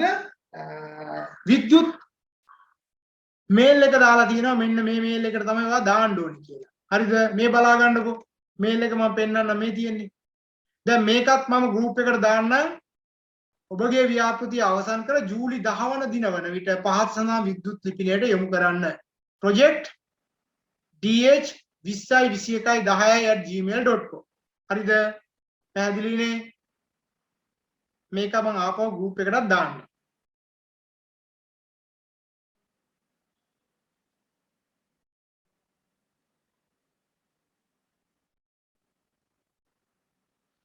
ඊගාවදී තමයි මේ හදන ප්‍රොජෙක්ට් එක ඔයාලා මේල් එකක් දාන්නේ අපි සොෆ්ට් කොපි එකනේ. හැබැයි ඔයාගාව හાર્ඩ් කොපි එක තියාගන්න. තේරුණාද? මේ මම පෙන්නුවා වගේ මේ හાર્ඩ් කොපි එක ඔයාගාව තියාගන්න. මොකද ඔයා මේක සොෆ්ට් කොපි එකක් තමයි මට එවන්න ඕනේ 10 වෙනිදා වෙන්නේ. මේකේ හાર્ඩ් කොපි එක අනිවාර්යයෙන්ම ඔයා හදලා ඔයාගාව තියාගන්න හේතුව තමයි සමහර ආයතනවල ඔයා HRM එක කරලා ඉවර වෙලා ඉන්ටර්විව් යනකොට ඔයා කරපු අසයින්මන්ට් විදිහට කරපු ප්‍රොජෙක්ට් එකක් එහෙම තියෙනවද කියලා අහනවා. මම එහෙම උදාහරණ කිව්වොත් එහෙම ඔය BOC එකේ එහෙම කරපුවා එහෙම අරන් එන්න කියලා තිබුණා මේ වෝටර් බෝඩ් එකේ. ඒ සමහර ඉන්ටර්විව් වලට යද්දී ඉගෙනගත්ත දේවල් තියෙනවද කියලා අහනවා. ඒ වගේ මම ඔයාලට කියන්නේ අනපනක් ගැන අහනවා කියලා. ඉන්ටර්විව් එකේදී HRM සම්බන්ධව ගන්න එහෙමයි. සාමාන්‍ය විදිහට ගන්න HRM. හරි? එතකොට සමහර අය එයා මේ හදපු ආයතනය සම්බන්ධයෙන් එහෙමම අරන් ගිහිල්ලා ජොබ් එකට ගත්තා. ඉන්න උදාහරණයක් විදිහට මාස් එකේ බ්‍රැන්ඩෙක්ස් එකේ ඒ වගේම වෝටර් බෝඩ් එකේ BOC එකෙත් එහෙම වෙලා තිබුණා. ටෙලිකොම් එකේ එහෙම වෙලා තිබුණා. එයා ඒක සම්බන්ධයෙන් ප්‍රොජෙක්ට් එක හදලා එතනම රස්සාවක් හම්බෙලා ඉන්ටර්විව් එකට යද්දී ඒක අරන් ගිහිල්ලා පෙන්නලා තිබුණා. ඉතින් සමහර ළමයි ඉන්ටර්විව් එකට යද්දී ගේන්න කියන්නේ ඒ හදපු එක මේක කියලා අරගෙනම යනවා. මොකද ලෑස්ති පිට යන්නේ. නේද? මම මේ ප්‍රොජෙක්ට් එක තමයි කරේ මට මෙච්චර ලකුණු ප්‍රමාණයක් තිබ්බා. මෙහෙමයි කියලා. දැන් මේකලා මේ ලකුණු 13යි දීලා තියෙන්නේ. ඒතර මේකේ අන්තර්ගතයේ පිළිබඳව යම් යම් කරුණු කාරණාත් එක්ක තමයි එහෙම වෙලා තියෙන්නේ. ඒතර පැහැදිලි නේද? හරි. ඔන්න ওই කාරණා ටික තමයි මට ඔයාලට දැනුවත් කරන්න තියෙන්නේ. ජූලි 10 වෙනිදා වෙද්දී ඔයාගේ ප්‍රොජෙක්ට් එක ඔය කියන විද්‍යුත් ලිපිණියට සබ්මිට් කරන්න. හරි. දැන් එහෙනම් මට ඔයාලත් එක්ක කතා කරන්න පුළුවන් තවත් කාරණා කීපයක් තියෙනවා. දැන් මම මේ කාරණා කීපේ කතා කරන්න යන්නේ මේ ව්‍යාපෘතිය නිම කිරීම සම්බන්ධයෙන් ගැටලු තියෙනවද ඔයාලට අහන්න තියෙන ප්‍රශ්න ටික? ඔයාලත් එක්ක මට කතා කරන්න ඕනේ ඊට පස්සේ මොනවද තියෙන ප්‍රශ්න අහන්න. මේක සම්බන්ධයෙන් දැන් තියෙන ගැටලු තියෙනවා අහන්න. සර් ඔව්. මේ සර් අපි අර සේවකින් 5 දෙනෙක්ගෙන් ප්‍රශ්න අහන්න ඕනේ. එතකොට එයාලා දෙන පිළිතුරු අපි එයාලා කියන විදිහට ලියන්න ඕනේ. ඔව් නැත්නම් අපේ විදිහට. එයාලා සාමාන්‍ය වචනයෙන් කියන්නේ. එතකොට ඔයා ඒ අදහස අරගෙන ලියන්න ප්‍රශ්නයක් නැහැ. ඒ අදහස දැන් එයා කිව්වොත් නෑ මම මෙච්චර කාලයක් හිටියා කියලා එයා කියන භාෂාවෙන් කියන්නේ. ඔයා ලියන භාෂාවෙන් ලියගන්න. එතකොට සමහර අය මම දැක්කා ගිහිල්ලා දැන් ඒ සේවකයාගේ ෆොටෝ එකක් ගහලා ෆොටෝ එකක් ඇඩ් කරලා එහෙම දාලා තියෙන තැන තිබ්බා. ඉතින් මම කියන්නේ ඔයාලට පුළුවන් විදිහට කරන්න. ඔයාලට පුළුවන් කියලා කියන්නේ අවමෙන් නෙවෙයි. කරන්න පුළුවන් උපරිමයෙන්ම කරන්න. ඒ වගේම මතක තියාගන්න ඔයාට BMICH එකේ වාගේ කොන්වොකේෂන් එක දවසේ ඔයාට හොඳම ව්‍යාපෘති හිමි සම්මානය හම්බ වෙනවා.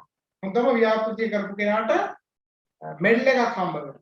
තේරුණාද? මෙඩල් එකක් හම්බ වෙනවා. ඒක ඇගීමට ලක් කරලා මෙඩල් එකක් දෙනවා. මෙන්න මෙයා තමයි මෙම කණ්ඩායමේ හොඳම ව්‍යාපෘතිය නිර්මාණය කරපු කෙනා කියලා මේ මෙඩල් එක හම්බ වෙනවා. ඒ වගේම වසරේ දක්ෂතම ශිෂ්‍යයාට හිමි සම්මානය වෙනවම හම්බ වෙනවා. ඉතින් මේ දෙකම එක්කෙනෙකුට දිනා ගැනීම හැකියාවක් තියෙන ප්‍රශ්නයක් නෑ. දැන් පහුගිය අවුරුදු දෙක එකට කරලා තියෙද්දි ඒ ඇයට මේ මෙඩල් එක දීපු අය වෙනම ගත්තා හිටියා. හරි? ඉතින් ඒ නිසා ඒ හැකියාව දක්ෂතාවය හැමෝටම තියෙනවා. දැන් හිතන්නකෝ මේ ප්‍රොජෙක්ට් එකට දැන් විවෘතයිනේ. දැන් ආසන්න වශයෙන් මම හිතා ළමයි ඔයාලගේ බැච් එකේ ඉන්නවනේ ළමයි 300 ගාණක් ඉන්නවනේ. විභාගෙ ඉගෙන 300 ගාණක් ඉන්නවා.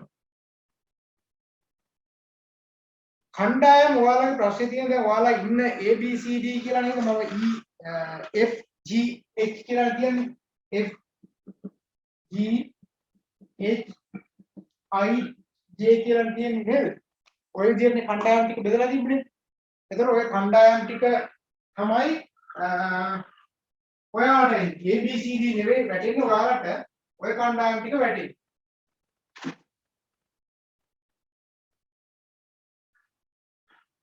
එතකොට ඔය කණ්ඩායම ඇතුලේ කරන්න ඕන වැඩ තියෙනවා. ඒකට අපි කියන්නේ group assignment එකක්.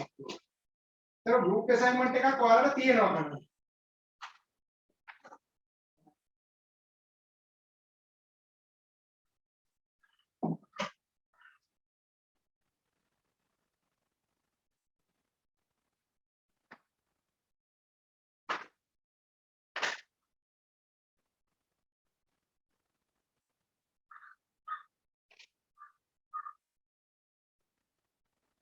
හරි group assignment එකක් තියෙනවා group assignment එක කරනකොට මෙන්න මේ විදිහට තමයි කරන්න ඕනේ හරි මෙන්න මේ විදිහට කරන්න ඕනේ මේක හැබැයි ගැටලු කීපයක් තියෙනවා දැන් ඔයාලා කණ්ඩායම් විදිහට හිටියට කණ්ඩායම් විදිහට ඔයාලා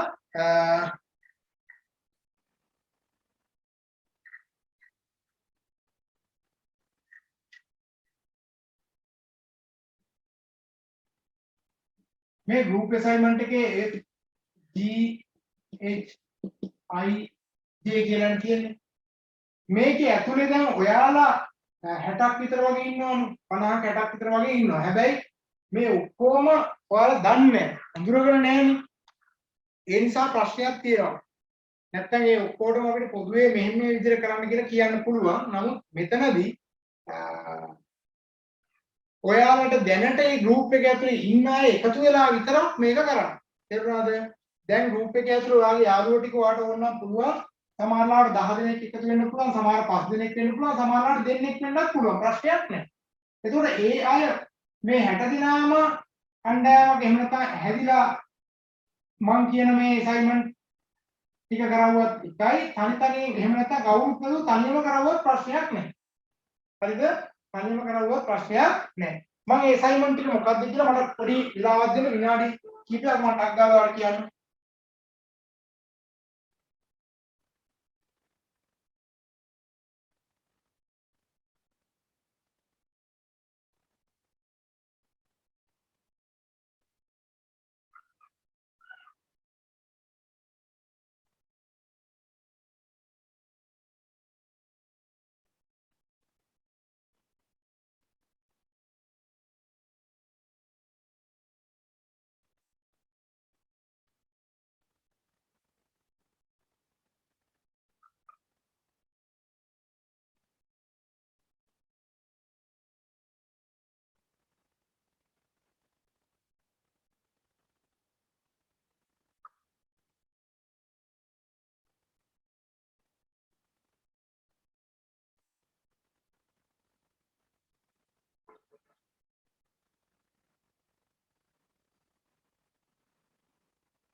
හරිද?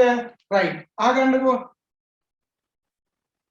ඔයාලට පහසු වෙන්න මම මේ group එකේ දැන් ඔයාලා කිසි ක්‍රියාවනම් කරන විදිය මම කණ්ඩායම් විදියට බෙදලා දෙනවා.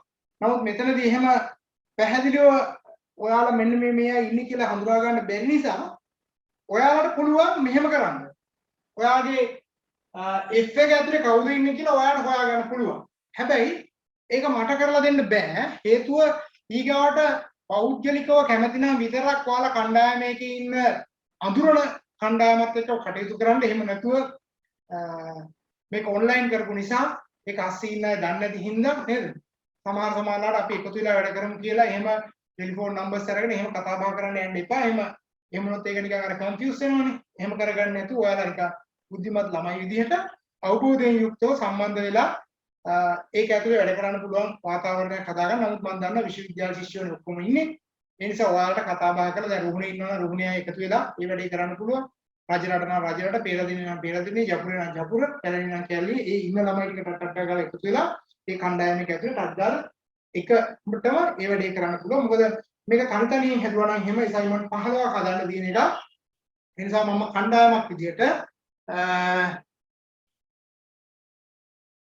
වෙනත් කණ්ඩායම් වල ජොයින් කරගන්න බෑ. හේතුව දැන් ඔයාලට මම මාතෘකා ටික දුන්නාට පස්සේ F එකේ තියෙන මාතෘකා ටික වෙනයි, G එකේ තියෙනව වෙනයි. H I J කියලා ගත්තොත් මේ කණ්ඩායම් වල තියෙන මාතෘකා වෙනස් වෙනවා. ඒ නිසා ඒ අයට මේකට සම්බන්ධ වෙන්න බෑ. එතකොට F එකේ ඉන්න කෙනෙකුයි G එකේ ඉන්න කෙනෙකුයි එකතු වෙලා මේ එකට මේ වැඩේ කරන්න බෑ. පැහැදිලිද? එතකොට මාතෘකා මම තුනක් එක කණ්ඩායමකට එන විදිහට තමයි සකස් කරලා තියෙන්නේ. ලියා ගන්න මම ඉස්සෙල්ලාම කියන්නම් F එකේ ඉන්නවනේ. දැන් කණ්ඩායම ඔයාලා දන්නවනේ මම මැසේජ් එවන්නේ F එකටනේ. එතකොට F එකේ මැසේජ් එවන අය F එකේ ඉන්න අය මෙන්න මේ මාතෘකා තුන ලියා ගන්න. මොකද්ද? පළවෙනි තමයි මානව සම්පත් කළමනාකරණය හා මානව සම්පත් කළමනාකරුගේ කාර්යභාරය හඳුනා ගැනීම. පළවෙනි මාතෘකාව. මානව සම්පත් කළමනාකරණය හා මානව සම්පත් කළමනාකරුගේ කාර්යභාරය හඳුනා ගැනීම.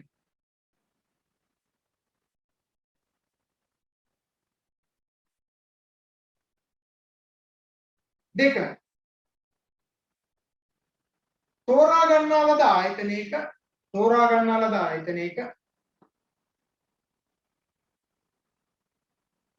සේවකයන් 4 දෙනෙකුගේ රැකියා විස්තරයන් හා රැකියා පිළිවිතරයන් නිර්මාණය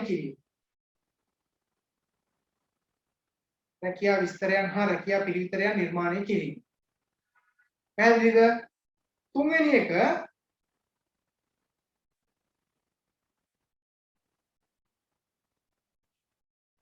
තෝරා ගන්නා ලද ආයතනයක භාවිතා කරනු ලබන සේවාදායක අනුස්ථාපන ක්‍රමවේදය. දැන් ඔන්න ඔය මාතෘකා තුනට අදාළ ඇසයින්මන්ට් එකක් තමයි හදන්න ඕනේ. කවුද F එකේ ඉන්නේ? එතකොට ලියන්න තියෙන්නේ මෙහෙමයි. මානව සම්පත් කළමනාකරණයේ කාර්යභාරය. ප්‍රධාන කාර්යයන් අපි 20ක් විතර ගත්තා නේද? මෙන්න මේවා තමයි නූතන මානව සම්පත් කළමනාකරණයේ කාර්යභාරය. ඔහුගේ දක්ෂතාවය නැකියාවන් මෙන්න මේ විදිහට තියෙනවා නම් හොඳයි. ඒවත් එක්ක මේ ජාත්‍යන්තරකරණයට යාමේදී ඇතිවන ගැටලු වලට සාර්ථකව මුහුණ දෙන්න පුළුවන්. මෙන්න මේ වගේ අදහසක් තමයි ගන්න තියෙන්නේ. ලියන්න. ඒ වගේම ඔයාලට කිසිම ප්‍රශ්නයක් නැහැ. රැකියා විස්තර හා රැකියා පිළිවිතර 4 දෙනෙකුගේ ටක් ගාලා ගත්ත ඇටච් එක. ඒතකොට විස්තර කරද්දී රැකියා විස්තරය කියන්නේ මේක, පිළිවිතරය කියන්නේ මේක, ආකෘතියක් මෙහෙමයි කියලා එහෙම දාලා ලස්සනට ගන්න. ඊගාට අනුස්ථාපනයේ සඳහා යොදා ගන්න ක්‍රමවේද වලට පුළුවන් බඩි ක්‍රමයේද පාවිච්චි කරන්නේ, දේශනද කරන්නේ, වීඩියෝද පවත්වන්නේ, එහෙම නැත්නම් ලීඩ්කට් පාවිච්චි කරනවද? ඒ වගේ දේවල් අනුස්ථාපනය කියන්නේ මොකක්ද කියලා ඒ කාරණා ටික ගන්න. මේකට මහා ලොකු බරක් කියලා මේක පිටු 30 40 හදන්න කියලා මම කියන්නේ. මේක සාමාන්‍ය හිතන්න කවුරු හරි පිටු 15කින් මේ මාතෘකා තුනම ඉවර කරා කියලා ඒක ප්‍රශ්නයක්. සමහර කෙනෙක් සමහරලාට කණ්ඩායම මේක පිටු 20කින් හදලා ඉවර කරන්න පුළුවන්. සමහරලාට 15කින් ඉවර කරන්න පුළුවන්. නේද? ඒතකොට අපිට පුළුවන් හොඳම කණ්ඩායම හඳුනා ගැනීමේදී මෙන්න මේ හොඳම කණ්ඩායම ඇතුලේ හදලා තියෙන විදිය හඳුනා ගන්න පුළුවන්. ඒතකොට ඔයා හදනකොට ඔයා මෙන්න මේ හිතන්න මේක ඇදුවා කියලා දැන් මේක group C එක හදපු එක. group C එක හදලා තියෙන එක. එතකොට මේ C එක හදපුවාම එයාලා මේකේ නම් පිටු 100ක විතර එකක් හදලා තියෙන එයාගෙලාගේ තියෙන හැකියාවත් එක්ක ඒ වගේම අවසානයේ මේකේ සඳහන් කරලා තියෙනවා group එකේ කවුද ඉන්නේ කියලා. කණ්ඩායම් ලේඛනයේ සඳහන් නම් ටික යටින් දානවා. දැන් ඔයා 25ක් තෝරගත්තා නම් ඒ 25 දෙනාගේම තොරතුරු තියෙනවා. අතුලත් වීමේ අංකේ තියෙනවා නම තියෙනවා. හරිද? එතකොට මේ ඔක්කොම මේකේ තියෙනවා. දැන් මේකේ පැහැදිලි නේද? එතකොට මේකේ 23 දෙනෙක් එකතු වෙලා හදලා තියෙනවා. එතකොට 23 දෙනා හදලා මේක ඉවර කරලා තියෙනවා. එතකොට ඔයාලට පුළුවන් මේ 68 ඇත්තටම තනි තනියෙන් කණ්ඩායම් එකතු වෙනවට වඩා ඒක ඇතුලේ තියෙන ඒවා තොරතුරු යාළුවෝ ෂෙයා කරගෙන මෙන්න මේක හදන්න. ආපහු ටොපික් ටික කියවුවොත් එහෙම මානව සම්පත් කළමනාකරුගේ කාර්යභාරය නේද? ආයතනයක රැකියා පිරිවිතර හා රැකියා විස්තරය හා පිරිවිතර 4 දෙනෙක්ගේ අනුස්ථාපනය සඳහා යොදා ගන්නා ක්‍රමවේදය. කාටද ඕක තියන්නේ? F කණ්ඩායම. ඊට පස්සේ G එකට. ලියා ගන්න G එකට. සර් පොඩි ප්‍රශ්නයක් අහන්නද? ඔව්. සර් මේ දැන් ඔය මේ දීලා තියෙන කාරණා තුනම එකම assignment එකට අරගෙන type කරන්න ඕනේ. එහෙම කරාම ලේසි. assignment තුනක් ගන්නවට වඩා එකම assignment එකකට දැම්මම ලේසි නේද? එතකොට ඔයාලා මේකට සබ්මිට් කරද්දිත් එක assignment එකක් විදිහට අපි ගන්නවා. හැබැයි ඒක ඇතුලේ assignment තුනම තියෙනවා. නැත්තම් ආයේ කෑලි ආවට පස්සේ assignment ගොඩාක් එනවා. දැන් හිතන්නකෝ ඔයාලා ළමයි 300ක් කියලා assignment කීයක් එනවද එහෙනම්? 900ක් එනව නේද? එකක ගත්තම ඊට වඩා ලේසි එකක් ඇතුලේ PDF එකක් විදිහට ගන්න පුළුවන් නේද? එහෙම දාන්න. මේල් එකේ ගන්නේ right. තුනම ඒක ASCII දාලා එනවා. එකක් විදිහට. එතකොට ඔයාලා group එක F කියලා දාලා ඒක ASCII තියෙන index numbers ටික දාලා නම් ටික දාලා ගහන්න. එතකොට සමහර ලාවට මේ මට ආසන්න වශයෙන් මට මතක 60ක් වගේ ප්‍රමාණයක එක කණ්ඩායමක ඉන්න පුළුවන්. ඒ 60 ASCII සමහර ලාවට දෙකකින් ඉවර කරන්නත් පුළුවන්. එහෙම නැත්නම් සමහර ලාවට මේක 10 දෙනා සෙක්කුවොත් සමහර ලාවට 60ක් වගේ. කාට හරි තනියම හරි කරන්නත් පුළුවන් මම කියන්නේ එහෙම බෑද? දෙන්නෙක් හරි එකතු වෙලා කරන්නත් පුළුවන්. right. G එක. G එකේ ලියන මාතෘකා පළවෙනි එක සේවාදායක කාර්යඵල හා සේවාදායක කාර්යඵල ඇගීම සඳහා සේවාදායක කාර්යඵල ඇගීම සඳහා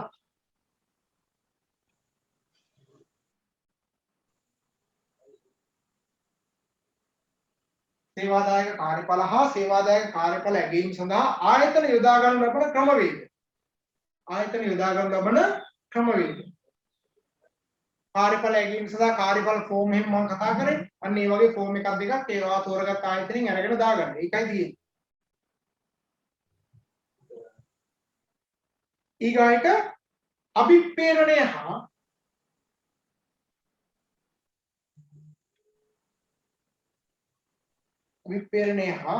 අභිප්‍රේරණය සිදු කරන ආකාරය.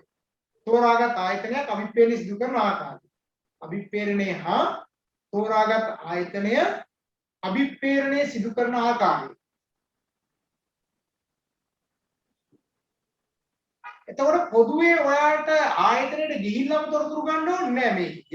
එළියේ ඉඳන් බලලා තොරතුරු ලියුවට කමක් නෑ. අභිප්‍රේරණය කියන්නේ මේකක් ඒක ක්‍රියාවලියක්. ඒතර අභිප්‍රේරණය සඳහා මෙන්න මේ න්‍යායනුත් පාවිච්චි කරන්න පුළුවන්. ඔයා ලංකා බැංකුවේ නම් මෙන්න මේවා අභිප්‍රේරණය සඳහා පාවිච්චි කරනවා. කෘෂිකර්ම ආයතනයේ මේවා BOC එකට අමතරව ගත්තට පස්සේ හොස්පිටල් එක නම් මේවා තියෙනවා.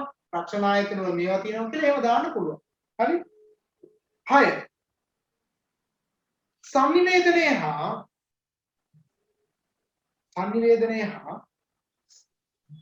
සංවිධානයක් තුල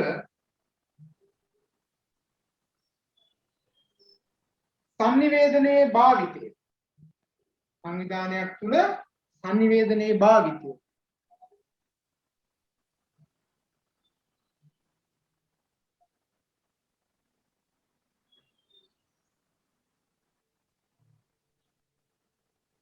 හඳුනා ගන්න.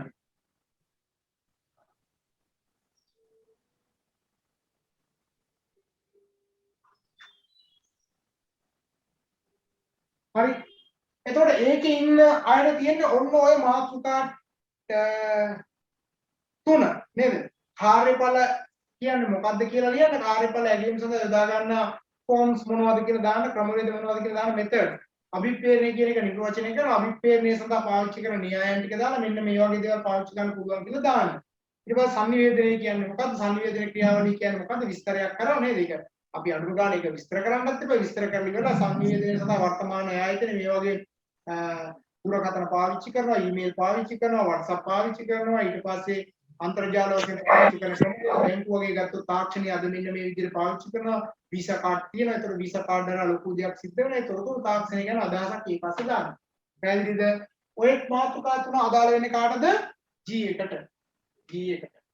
මේකට කාරණා 3යි, මේකට කාරණා 3යි. දැන් H එකට එන්නේ. H කියන කණ්ඩායම මෙන්න මේ මාතෘකා ටික ලියා ගන්න. නායකත්වයේ හා සංවිධාන සාර්ථකත්වයට නායකත්වයේ වැදගත්. නායකත්වයේ හා සංවිධාන සාර්ථකත්වයට නායකත්වයේ වැදගත්. දැන් අද වෙද්දී නායකත්වයේ සහ ඒකේ වැදගත්කම පේනව නේද? අපේ රට ඇතුළේ තියෙන ප්‍රශ්නත් එක්ක. ඒතකොට ලීඩර් කෙනෙක් කියන්නේ කවුද? ලීඩර්ගේ ක්වොලිටිස් මොනවද? දේවල් ටික ලියලා ඉවර වෙලා සාර්ථක නායකයෙක් කරහා තමයි සංවිධානයක් ගොඩනැගෙන්නේ කියන එක විස්තර කරලා ලියන්න. ඒතකොට අපි අතීතයේ හිටපු නායකයෝ පිළිබඳව දේශපාලන ආගමික ඒ නායකයෝ පිළිබඳව යම් කරුණක් දෙකක් විස්තරාත්මකව දාන්න. ඒක වටිනවා. හරි? ඊට පස්සේ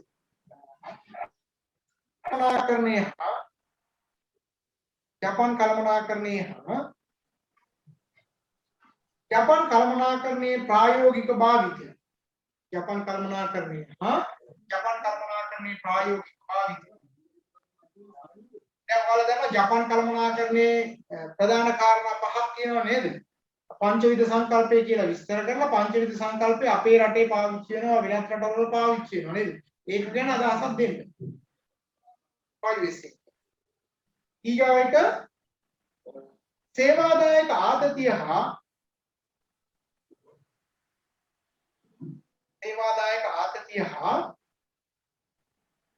සංවිධාන තුල සේවාදායක ආතතිය කෙරෙහි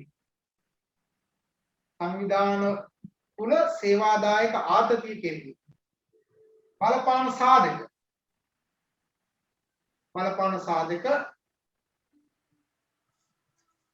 ඒවා ඉවත් කළ හැකි ක්‍රම. ඉතින් සාධක ටික ඔයා දන්නවනම් ආතතිය ඇතිවීමට බලපානවා. කටයුතු රාජකාරී වගකීම් හරියට බෙදලා දීලා නැත්නම් අධික රාජකාරී තියෙනවා නම් වගකීම් තියෙනවා නම් කටයුතු තියෙනවා නම් ආතතිය ඇති වෙනවා. ප්‍රමාණවත් වැටුපක් හම්බෙන්නේ නැත්නම් විවේකේ නැත්නම් නේද? ඊට පස්සේ කණ්ඩායම් ක්‍රියාකාරකම් වලදී සාමූහිකව ක්‍රියාත්මක වෙන්නේ නැත්නම් ආයතන ප්‍රධානියාගේ පෞද්ගලික කරුණු කාරණා වෙන්න පුළුවන්, චක්‍රලේඛන වෙන්න පුළුවන්, මේ ආදී පරිසරයේ තියෙන ප්‍රශ්න වෙන්න පුළුවන්. මේ ඔක්කොම ආතතියට බලපාන. ඒතර ඔයා දන්නවා ආතතියට බලපාන සාධක ටික ලියපු ගමන් ඒවා ඉවත් කරන්නත් ඒවම තමයි තියෙන්නේ. පැහැදිලිද? එතකොට මේවා ගැන කතා කරන්න ඉච්ඡ කණ්ඩායමේ ඉන්න අය එතකොට නායකත්වය ගැන කතා කරන්න තියෙනවා, ජපාන් කළමනාකරණය ගැන කතා කරන්න තියෙනවා, සේවාදායක ආතතිය ගැන කතා කරන්න තියෙනවා. ඔන්න මාතෘකා තුනයි. ඔය තුන අදාළ වෙන්නේ H එකට. ඊළඟට මම එනවා I එකට.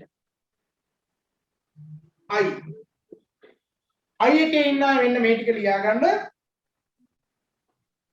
සංවිධාන ගැටුම් ගැටුම් ඇතිවීමට බලපාන සාධක හා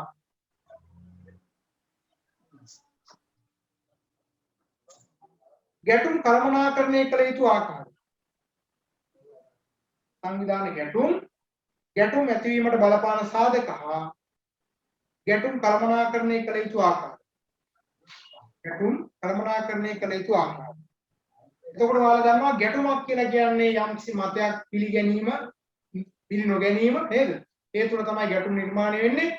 ගැටුම් ඇතිවීම සඳහා බලපාන සාධකත් අපි කතා කරා. ගැටුම් සමතේකටපත් කිරීම සඳහා අවශ්‍ය කරන කාරණාත් කතා කරලා තියෙනවා. මේ කාරණා ටික ඔගේ පැහැදිලිව ලියන්න. දෙක.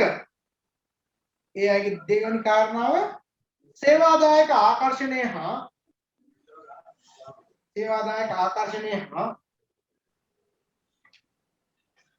තෝරාගත් සංවිධානයක් විසින්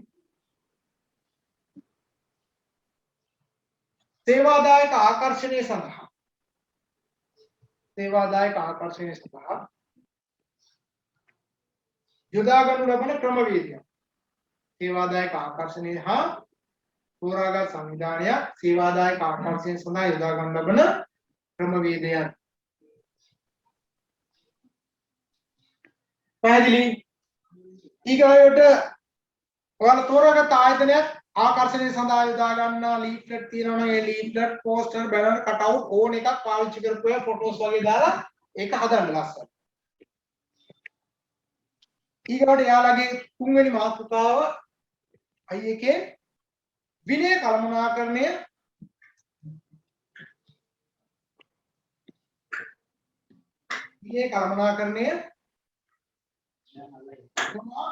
සංවිධාන වල බහුලව දැකිය හැකි විනය වැරදි. ඔකට දැන් කියලානේ සංවේදී කාර්ය කළමනාකරණය සංවිධාන වල බහුලව දැකිය හැකි අනුගේ බෝල්නාවේ හොතලා විනය වැරදි හා විනය වැරදි කළමනාකරණය සඳහා විනය වැරදි කළමනාකරණය සඳහා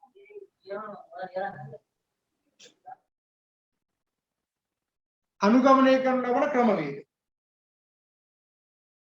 ආයත් මම කිව්වොත් විනය කළමනාකරණය සංවිධාන වල බහුලව දැකිය හැකි විනය වැරදි හා විනය කළමනාකරණය සඳහා අනුගමනය කළ යුතු ක්‍රියාමාර්ග එනත ක්‍රමවේදයන්. එතකොට ඔයාලා විනය කියන්නේ මොකක්ද කියලා නිර්වචනය කරන්න. නූතනයේ අපිට බහුලව දකින්න පුළුවන් විනය වැරදි අපි කතා කරලා තියෙනව නේද?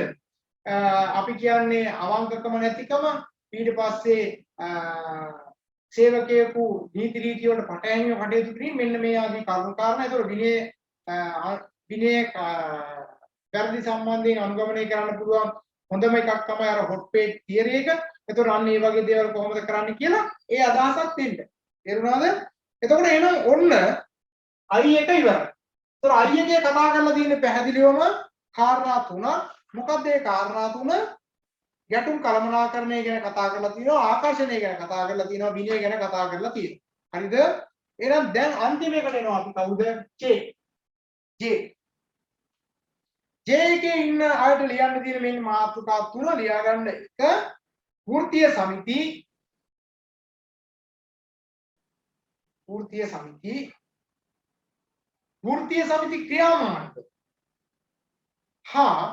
සමිති ක්‍රියාමාර්ග හා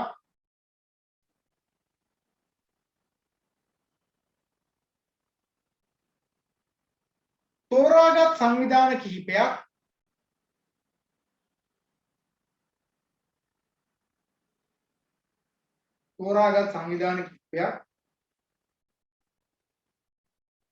වර්තමානයේදී යොදාගත් වෘත්තීය ක්‍රියාමාර්ග වලට උදාහරණ.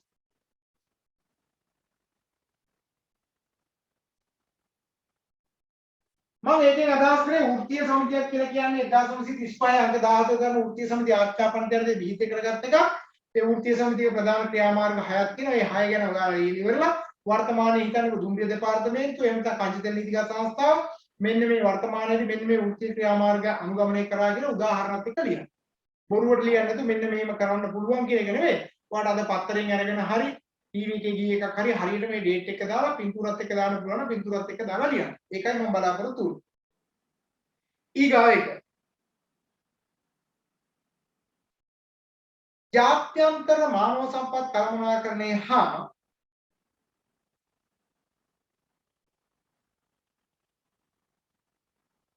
ජාත්‍යන්තර මානව සම්පත් කළමනාකරණය හා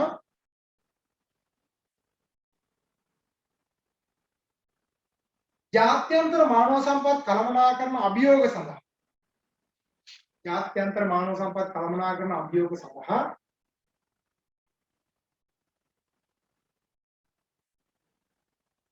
ලබා දිය හැකි විසඳුම්.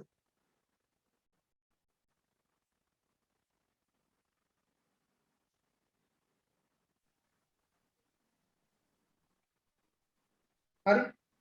ජාත්‍යන්තර මානව සම්පත් කළමනාකරණ අභියෝග අපි මොනවද කියලා කතා කරලා තියෙන ප්‍රධාන වශයෙන් කාරණා තුනක් එක පුද්ගල සංවිධාන නේද? ඒ විදිහට පාරිසරික වශයෙන් තියෙන අභියෝගයන් තියෙනවා අපිට. ඒ අභියෝගයන් සහ තවත් අභියෝගයන් තියෙනවා. ඒවා කොයි විදිහටද අපි මොන දෙන්න ඕනේ කියන ඒවා ඒ තියෙන සිද්ධාන්තමය කරුණු ඇසුරින්ම පැහැදිලි කරන්න ප්‍රශ්නයක් නැහැ. ඊගානික ශ්‍රී ලංකාවේ මානව සම්පත් කළමනාකරණයට අදාළ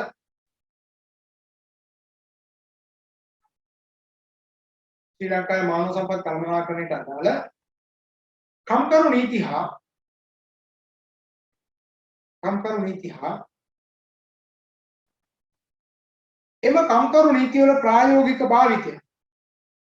එම කම්කරු නීතිවල ප්‍රායෝගික භාවිතය හරි එන ඔන්න අවසන් වශයෙන් JK කණ්ඩායමට තියෙන වෘත්තීය සමිති ගැන කියන්නේ ජාත්‍යන්තර මානව සම්පත් කළමනාකරණ අභියෝග ගැන කතා කරන්න. ඒ වගේම ශ්‍රී ලංකාවේ මානව සම්පත් කළමනාකරණයට අදාළ කම්කරු නීති හා එම කම්කරු නීති වල ප්‍රායෝගික භාවිතයන් පිළිබඳව කතා කරන්න. එතකොට මම ඔයාලට දල අදහසක් ඔයාලගේ කණ්ඩායම හඳුනා ගැනීම සඳහා දුන්නොත් එහෙම ඔයාලගේ කණ්ඩායම ආස්සේ උදාහරණයක් විදිහට හිතන්නකෝ F එක ආස්සේ ඉන්න අය මම කිව්වොත් එහෙම F එක ආස්සේ ඉන්නේ මෙන්න මෙතනින් පටන් ගන්න මේ දක්වා. F එක ආස්සේ ඉන්නවා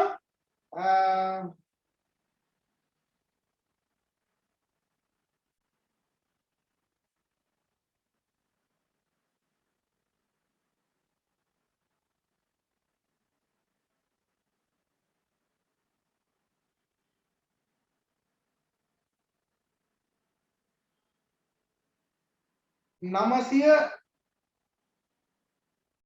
40 ඉඳලා තේරුණාද මේ F කියන එක ASCII ඉන්නවා මෙන්න මේ ඉන්ඩෙක්ස් නම්බර්ස් කියන අය ඔක්කොම ඒක ASCII තමයි ඉන්නේ. ඒතර ඔයාලට යාළුවෙක් හිටියොත් එහම අඳුර ගන්න පුළුවන් F එක ASCII ඉන්නවා 940 ඉඳලා 1020 වෙනකන් ඉන්නවා. ඊට අමතරව මේක ASCII ඉන්නවා තව පෞද්ගලික කණ්ඩායමත් එක්ක ඉඳලා මේකට සම්බන්ධ වෙන්නේ ඒ කියන්නේ ගියපාර කරගන්න බැරි වෙච්ච 494 එතකොට 505 එහෙම කීප දෙනෙක් ඉන්න 505 607 ඒ වගේම 699 875 මෙන්න මේ කීප දෙනෙක් ඉන්නේ මේ F එක ඇතුලේ තමයි ඉන්නේ. හරිද? එතකොට ඔන්න F එක ඇතුලේ ඉන්නවා 940 ඉඳන් 1020 වෙනකන් කණ්ඩායමේ ඉන්න සමාජිකයෝ ඉන්නේ ඕක ASCII. එතකොට ඔයාලට ඉන්ඩෙක්ස් නම්බර් එක අහලා දැනගෙන අහන්න පුළුවන් ඔයා මොකද්ද ගෲප් එක කියලා එයාට දැනගන්න පුළුවන් ටග් ගාලා ගෲප් එක මොකද්ද කියලා. එතකොට ඒ G එක ගත්තොත් එහෙම. එතකොට G එකේ ඉන්නේ මෙතන ඉඳන් G එකේ ඉන්නේ කීයද 1021 ඉඳන් 1021 ඉඳන් ඉන්නවා යාගේ ආසන්න වශයෙන් මම අන්තිම නම්බර් එක නිකන් කියන්නම් මේකේ තියෙන විදිහට 1090 මේ ගෲප් එකේ මම මේ දලාදාසක් දෙන්නේ G H එක ගත්තොත් එහෙම 1091 ඉඳන් යයි. හරි 1091 ඉඳන් යයි.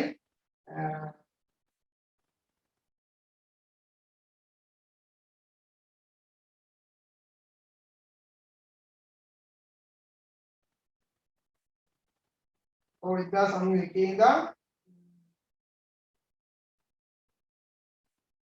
ඉඳන් 1149 වෙනකම් තියෙනවා. FGH I එක. I එක ගත්තොත් එහෙනම් 1150න් පටන් ගයි.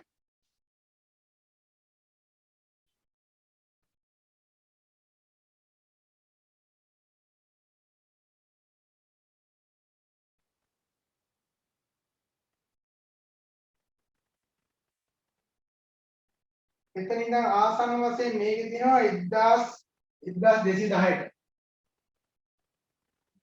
එහෙනම් J එකේ ඉන්නේ 1211 ඉඳන් 1280 වෙනකන්. හරිද? ඔයාලගේ කණ්ඩායම ඔයා දන්නවා. මම මේ අදහසක් ගැනීම සඳහා කිව්වේ. ඒතකොට මේ නම්බර්ස් තියෙන ඇතුලේ මේක ASCII ඉන්න අය මේක ඇතුලේ ඉන්නවා. ආසන්න වශයෙන් 940 ඉඳන් ඔන්න ඔතෙන් දෙනකම් කණ්ඩායම ඇතුලේ ඉන්නවා. සමහර අර අතරමැද ඔක්කොම නම්බර්ස් තියෙන අයත් නෑ. කෙනෙක් දෙන්නෙක් ඩ්‍රොප් වෙච්ච අය ඉන්නවනේ මුලදී. එහෙම කීප දෙනෙකුත් ඕක ASCII ඉන්නවනේ. ඒ අය නැතුව මේ ඉන්න අයගේ නම්බර් එක අහලා ඔයාලට මේකේ කණ්ඩායම මොකද්ද කියලා හොයාගන්න පුළුවන්. ඔයාත් දන්නවා ඔයා මොන ගෲප් එකක ඇතුලේද ඉන්නේ කියලා. ඒ ගෲප් එකට ඔයාගේ ගෲප් එකට ඔයාට ලින්ක් එකයි ඔක්කොම එවන්නේ. ඒ දේවල් නිසා ඒ ටික ඔයාට එතනින් හම්බයි වෙනවා. මේ අසයින්මන්ට් එක කලින් නම් අපි මාසෙකින් මේ අසයින්මන්ට් එක බාර දෙන්න කියලා කිව්වා. හරිද? මේ ගෲප් අසයින්මන්ට් එක. මේ පාර මම තීරණය කරා group assignment එකයි final project එකයි දෙකම ජූලි 10 වෙනිදාම සබ්මිට් කරන්න. ජූලි 10 ඉඳන් සතියක් දීලා තියෙනවා. එදාම නෙවෙයි අවසාන දිනේ වෙන්නේ 17 10 වෙනිදා ඉඳන් වැඩේ පටන් ගන්නවා. කවදද? ජූලි 10 තමයි සබ්මිට් කරන්න ඕන දවස. හැබැයි යම් කිසි කෙනෙකුට මොනවා හරි හේතුවක් මත එදා සබ්මිට් කරගන්න බැරි වුණොත් 17 වෙනකන් ඒ සතිය ඇතුළත අපි සබ්මිට් කරන්න අවස්ථාව දීලා තියෙනවා. පැහැදිලිද? එතකොට මේක සම්බන්ධයෙන් ගැටලු තියෙනවා නම් ඔයාලට අහන්න පුළුවන්. මොනවාරි ගැටලු තියෙනවද? ඉවර කරන්න ඉස්සෙල්ලා. නෑ. හරි? right. එහෙනම් මේ ටික හොඳට අහගන්නකො. දැන් ඔයාලගේ ඇත්තටම මේක ඉවර කරලා මම එහෙම වුණොත් අවසාන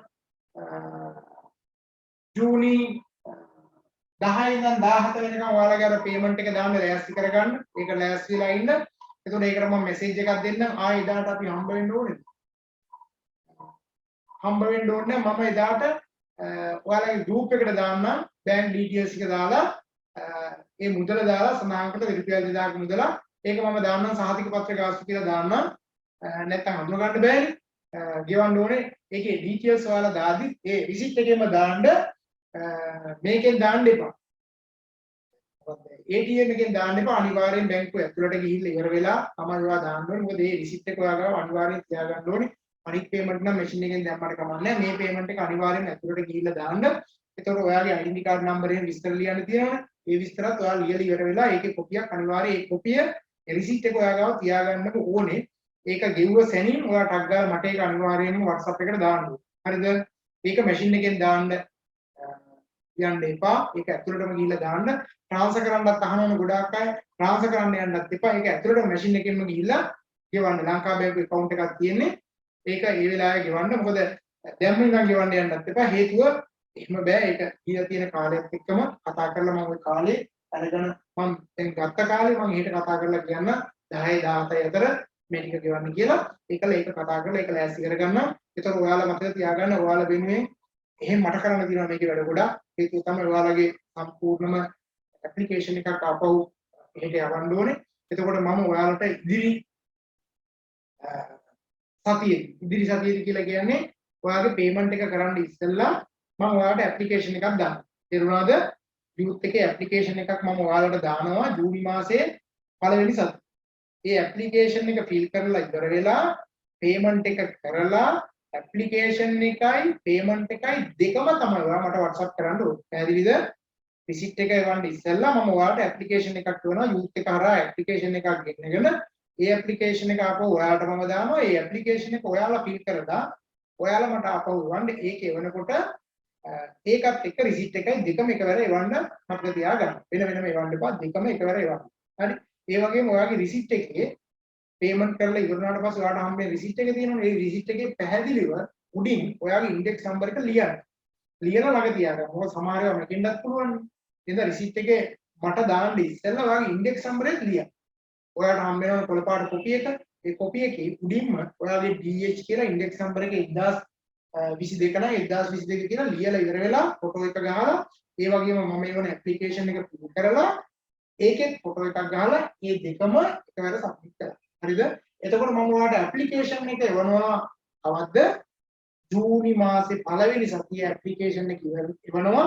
ඒක ෆිල් කරලා print එකක් අරගෙන ෆිල් කරලා ළඟ තියාගෙන ඉඳලා පේමන්ට් එක කරලා මේ දෙකම ආපහු මට මේ නම්බරේටම ඔයාලා WhatsApp නම්බරේ දානවනේ. ඒ WhatsApp නම්බරේට එවන්න. හරිද? එතකොට ඔයාලා රිසල්ට් අවුට් කරන්න බලාපොරොත්තු වෙනවා අගෝස්තු පළවෙනි සතියේම. හරි? එතකොට සහතිකපත් නිකුත් කිරීම සහ කොමියුනිකේෂන් එක සම්බන්ධයෙන් එතනින් පස්සේ තමයි අපි කතා කරන්නේ. ඒක දැන් කතා කරන්න යන්නේ නැහැ. ඒ වගේම ඔයාලගේ නම් වල මොන හරි වරදක් තිබ්බොත් එහෙම රිසල්ට් සීට් එක අවුට් කරනකොට උනත් හදා ගන්න පුළුවන් සර්ටිෆිකේට් එකට යන්න කලින්. සමහර අයගේ නම් වෙනස් කරන අය ඉන්නවා කීප දෙනෙක් මට පහුගිය දවස්වල කතා කරා. එහෙම අය ඉන්නවනම් විශේෂයෙන් කතා කරලා විස්තර දෙන්න. සමහර අය නාමයේ කොටසක් අඩු කරනවා, සමහර අය එකතු කරනවා, සමහර අය පැවිදි වෙනවා නේද? මේ වගේ ප්‍රශ්න තියෙනවානේ. ඒතකොට ඒ වගේ වෙලාවන් වලදී නම පාවිච්චි කරන විදිය හරියටම සඳහන් කරන්න. එහෙම නැත්නම් සාතිකයට ගියාට පස්සේ ආපහු වෙනස් කරන්න පුළුවන්. නමුත් ඒකට ලොකු කාර්යයක් සහ පිළිවෙලක් කරන්න වෙන එක අපරාධයක් නේද? තා මොනවා හරි මගෙන් දැනගන්න තියෙනවද ඔයාලට මේ සම්බන්ධයෙන්? නෑ. හරි. එහෙනම් මම ඔයාලට ස්තුතිවන්ත වෙනවා අන්තර්ජාතික ව්‍යාපාර උපායමාර්ග විශ්වවිද්‍යාලය කියන විශ්වාසය තියෙන මා කෙරේ විශ්වාසය තියෙන මේ ඔයාලගේ යාළුවෝ හිතවතුන් මම කෙරේ දක්වපු ප්‍රතිචාරයත් එක්ක තමයි ඔයාලා මේ ආයතනයට ආවේ. ඒතුව වෙන හේතුවක් මත නෙවෙයි ඇත්තටම නමුත් ඔයාලා දන්නවා මේ විශේෂ කරුණු කාරණා සියල්ලක්ම මම හරියටම කරලා තියෙනවා. මේ අසයින්මන්ට් එක වුණත් මම ඔයාලට බරක් නොවෙන්න මේක කරන්න මම මාර සහායක් කරලා මේකට අවශ්‍ය කරන අවසරය අරන් තියෙන්නේ. එහෙම නැතුණා නම් එහෙම ඔයාලට අසයින්මන්ට් 15ක් කරන්න උනා නම් එහෙම ඇත්තටම ඔයාලට අමාරු වෙනවා. ඒතකොට එහෙම වුණාම ඔයාලට තියෙන කාර්යභාරයක් එක්ක අපහසු වෙන හින්දා ඒවා ඔක්කොම එක තැනකට ගෙනල්ලා ඉවරලා කණ්ඩායමක් විදිහට කරලා මේක අවසන් කරන්න පුළුවන් තැනකට කතා බහ කරලා එක මේසයක ඉඳගෙන එතන ගෙනල්ලා තමයි මේ වැඩේ මම ඔයාලට බාර දුන්නේ. ඒතර ඔයාලට අපහසුයක් නොවෙන්න ඇත්තටම පටන් ගත්ත දවස් ඉඳන් අවසානයේ දක්වා මේ පාඨමාලාව ආවා, රෙකෝඩින් ටික දැම්මා, නෝට් ටික දැම්මා. ඊට පස්සේ මේ ප්‍රොජෙක්ට් එක දක්වා අවසානට ඇවිල්ලා අවසාන ප්‍රොජෙක්ට් එක කරන කාලය අරන් දීලා ඒක අද ඉවර කරන්න කියලා තැනට ආවා. ඒතකොට දැන් මට ආපහු මේ මාස දෙක ඇතුළත ලොකු කාර්යභාරයක් තියෙන්නේ. ඔයාලගේ මේ සියලුම තොරතුරු ටික ආපහු මම නෝට් එකට යවන්න තියෙනවා. ඒ කියන්නේ ඒ කතා බහ කරලා ඒකේ වෙනම ෆයිල් එකක් වෙනම ඔයාලා වෙනම ඕපන් කරන්න තියෙනවා. ඒ විතරක් නෙවෙයි එයාලා කියන ක්‍රමවේදයත් එක්ක ඔයාලට account එකක් ඕපන් කරනවා එයාලා. ඔය ගන්න රුපියල් 2000 ඇතුලේ ඒ account එකට අවශ්‍ය කරන මුදලත් ඇතුළත්ව තමයි එයාලා ගන්න. එතකොට account එකක් ඕපන් කරලා වෙනම බැංකු ක්‍රමවේදයක් එයාලගේ තියෙනවා.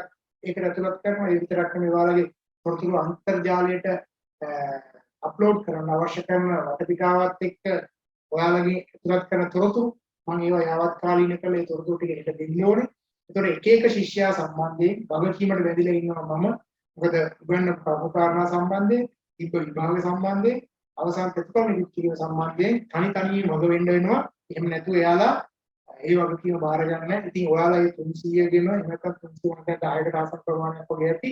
ඒ සියලු දෙනාගේ වගකීම ඇත්තටම මම අරගෙන තමයි ඔයාලා ඒ තොරතුරු හෙට දාලා මේ වැඩේට අත ගහන්නේ. එතකොට මේ මාස දෙක කාලේ ඔයාලට මෙහෙම සාමාන්‍ය ඔයාලා මේ ප්‍රොජෙක්ට් එකත් එක්ක කාලේ ගෙනියද්දි මට සැලකිය යුතු කාලයක් අනිවාර්යයෙන්ම මට ඔයාලගේ මේ වැඩේ සාර්ථක කර ගැනීම සඳහා යොමු කරන්න වෙනවා. හැබැයි මම මේ දේ බොහොම සතුටින් කරනවා.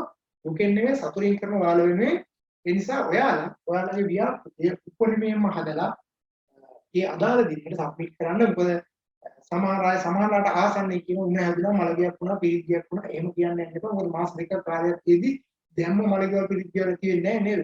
දැම්ම ඉතින් හිතේ ඉඳන් මේ වැඩේට අත ගන්න බදාද වෙදී ඔයාට අදාළ ලෙටර් එක අනිවාර්යයෙන්ම ඔයාට WhatsApp එක හරහා අනුවේ හම්බුනේ නැත්තම් මැසේජ් එකක් දෙන්න. සමහර වෙලාවට දාස්පදින්ද වගේ වුණොත් මම මැසේජ් එකක් දෙනවා. සමහර අයගේ මෙන්න මේ අයගේ ලෙටර් එක ඉෂුව කරන්න බැරි වුණා කියලා හරි මම කියන්න බැරි වුණොත් මොකද තනිතනින් ඒක ඔයාට ආපහු වන්න ඕන නිසා ඒකෙදි ඔයාගේ නමේ අකුරක් ඒ අකුරක් ඊ අකුරක් වගේ වෙලා තිබුණ ලොකු ඉෂුව එකක් නෑ. මොකද ආයතනයකට පෙන්නන එකක් නේ. ID කාඩ් නම්බරේ වෙනස් වුණොත් විතරක් වගේ කතා කරන්න. ඒකෙදි ලොකු වැරද්දක් තිබුණොත් ඒක ආපහු මෙහෙ පිට එවලා ආපහු හදාගන්න පුළුවන්. කොහොම නමුත් බ්‍රහස්පතින්ද වෙනකොට හැම දිනකටම මේ අදාළ ඩේටා එක ලැබෙන්න මම සලස්වන්න. හරි. එහෙනම් වෙන මොකුත් ප්‍රශ්න නැහැ. සියලු දිනකටම සුබ සන්ධ්‍යාවක්, සුබ දවසක්. නැවත අපි හම්බ වෙන්නේ ජූලි මාසේ 10 වෙනිදාන් පස්සේ ඔයාලා ප්‍රොජෙක්ට් එක සබ්මිට් කරාට පස්සේ දවසක් මම ආපහු ගන්නවා. ඕන වුණොත් ජූනි මාසේ පළවෙනි සතියේ මම දවසක් ගන්න හේතුව අර ඇප්ලිකේෂන් එක ඉෂුව කරද්දී ඕන වුණොත්. හරිද? ඇප්ලිකේෂන් එක ඉෂුව කරද්දී මම ඕන වුණොත් ලෑස් වෙලා ඉන්න එදාට මම ඔයාලට ලින්ක් එකක් දාලා අපි පොඩ්ඩක් කතා කරමු. හරි? එහෙනම් එතෙක් සියලු දෙනාටම සුබ දවසක්, සුබ සන්ධ්‍යාවක්. පරිස්සමෙන් ඉන්න. හරි?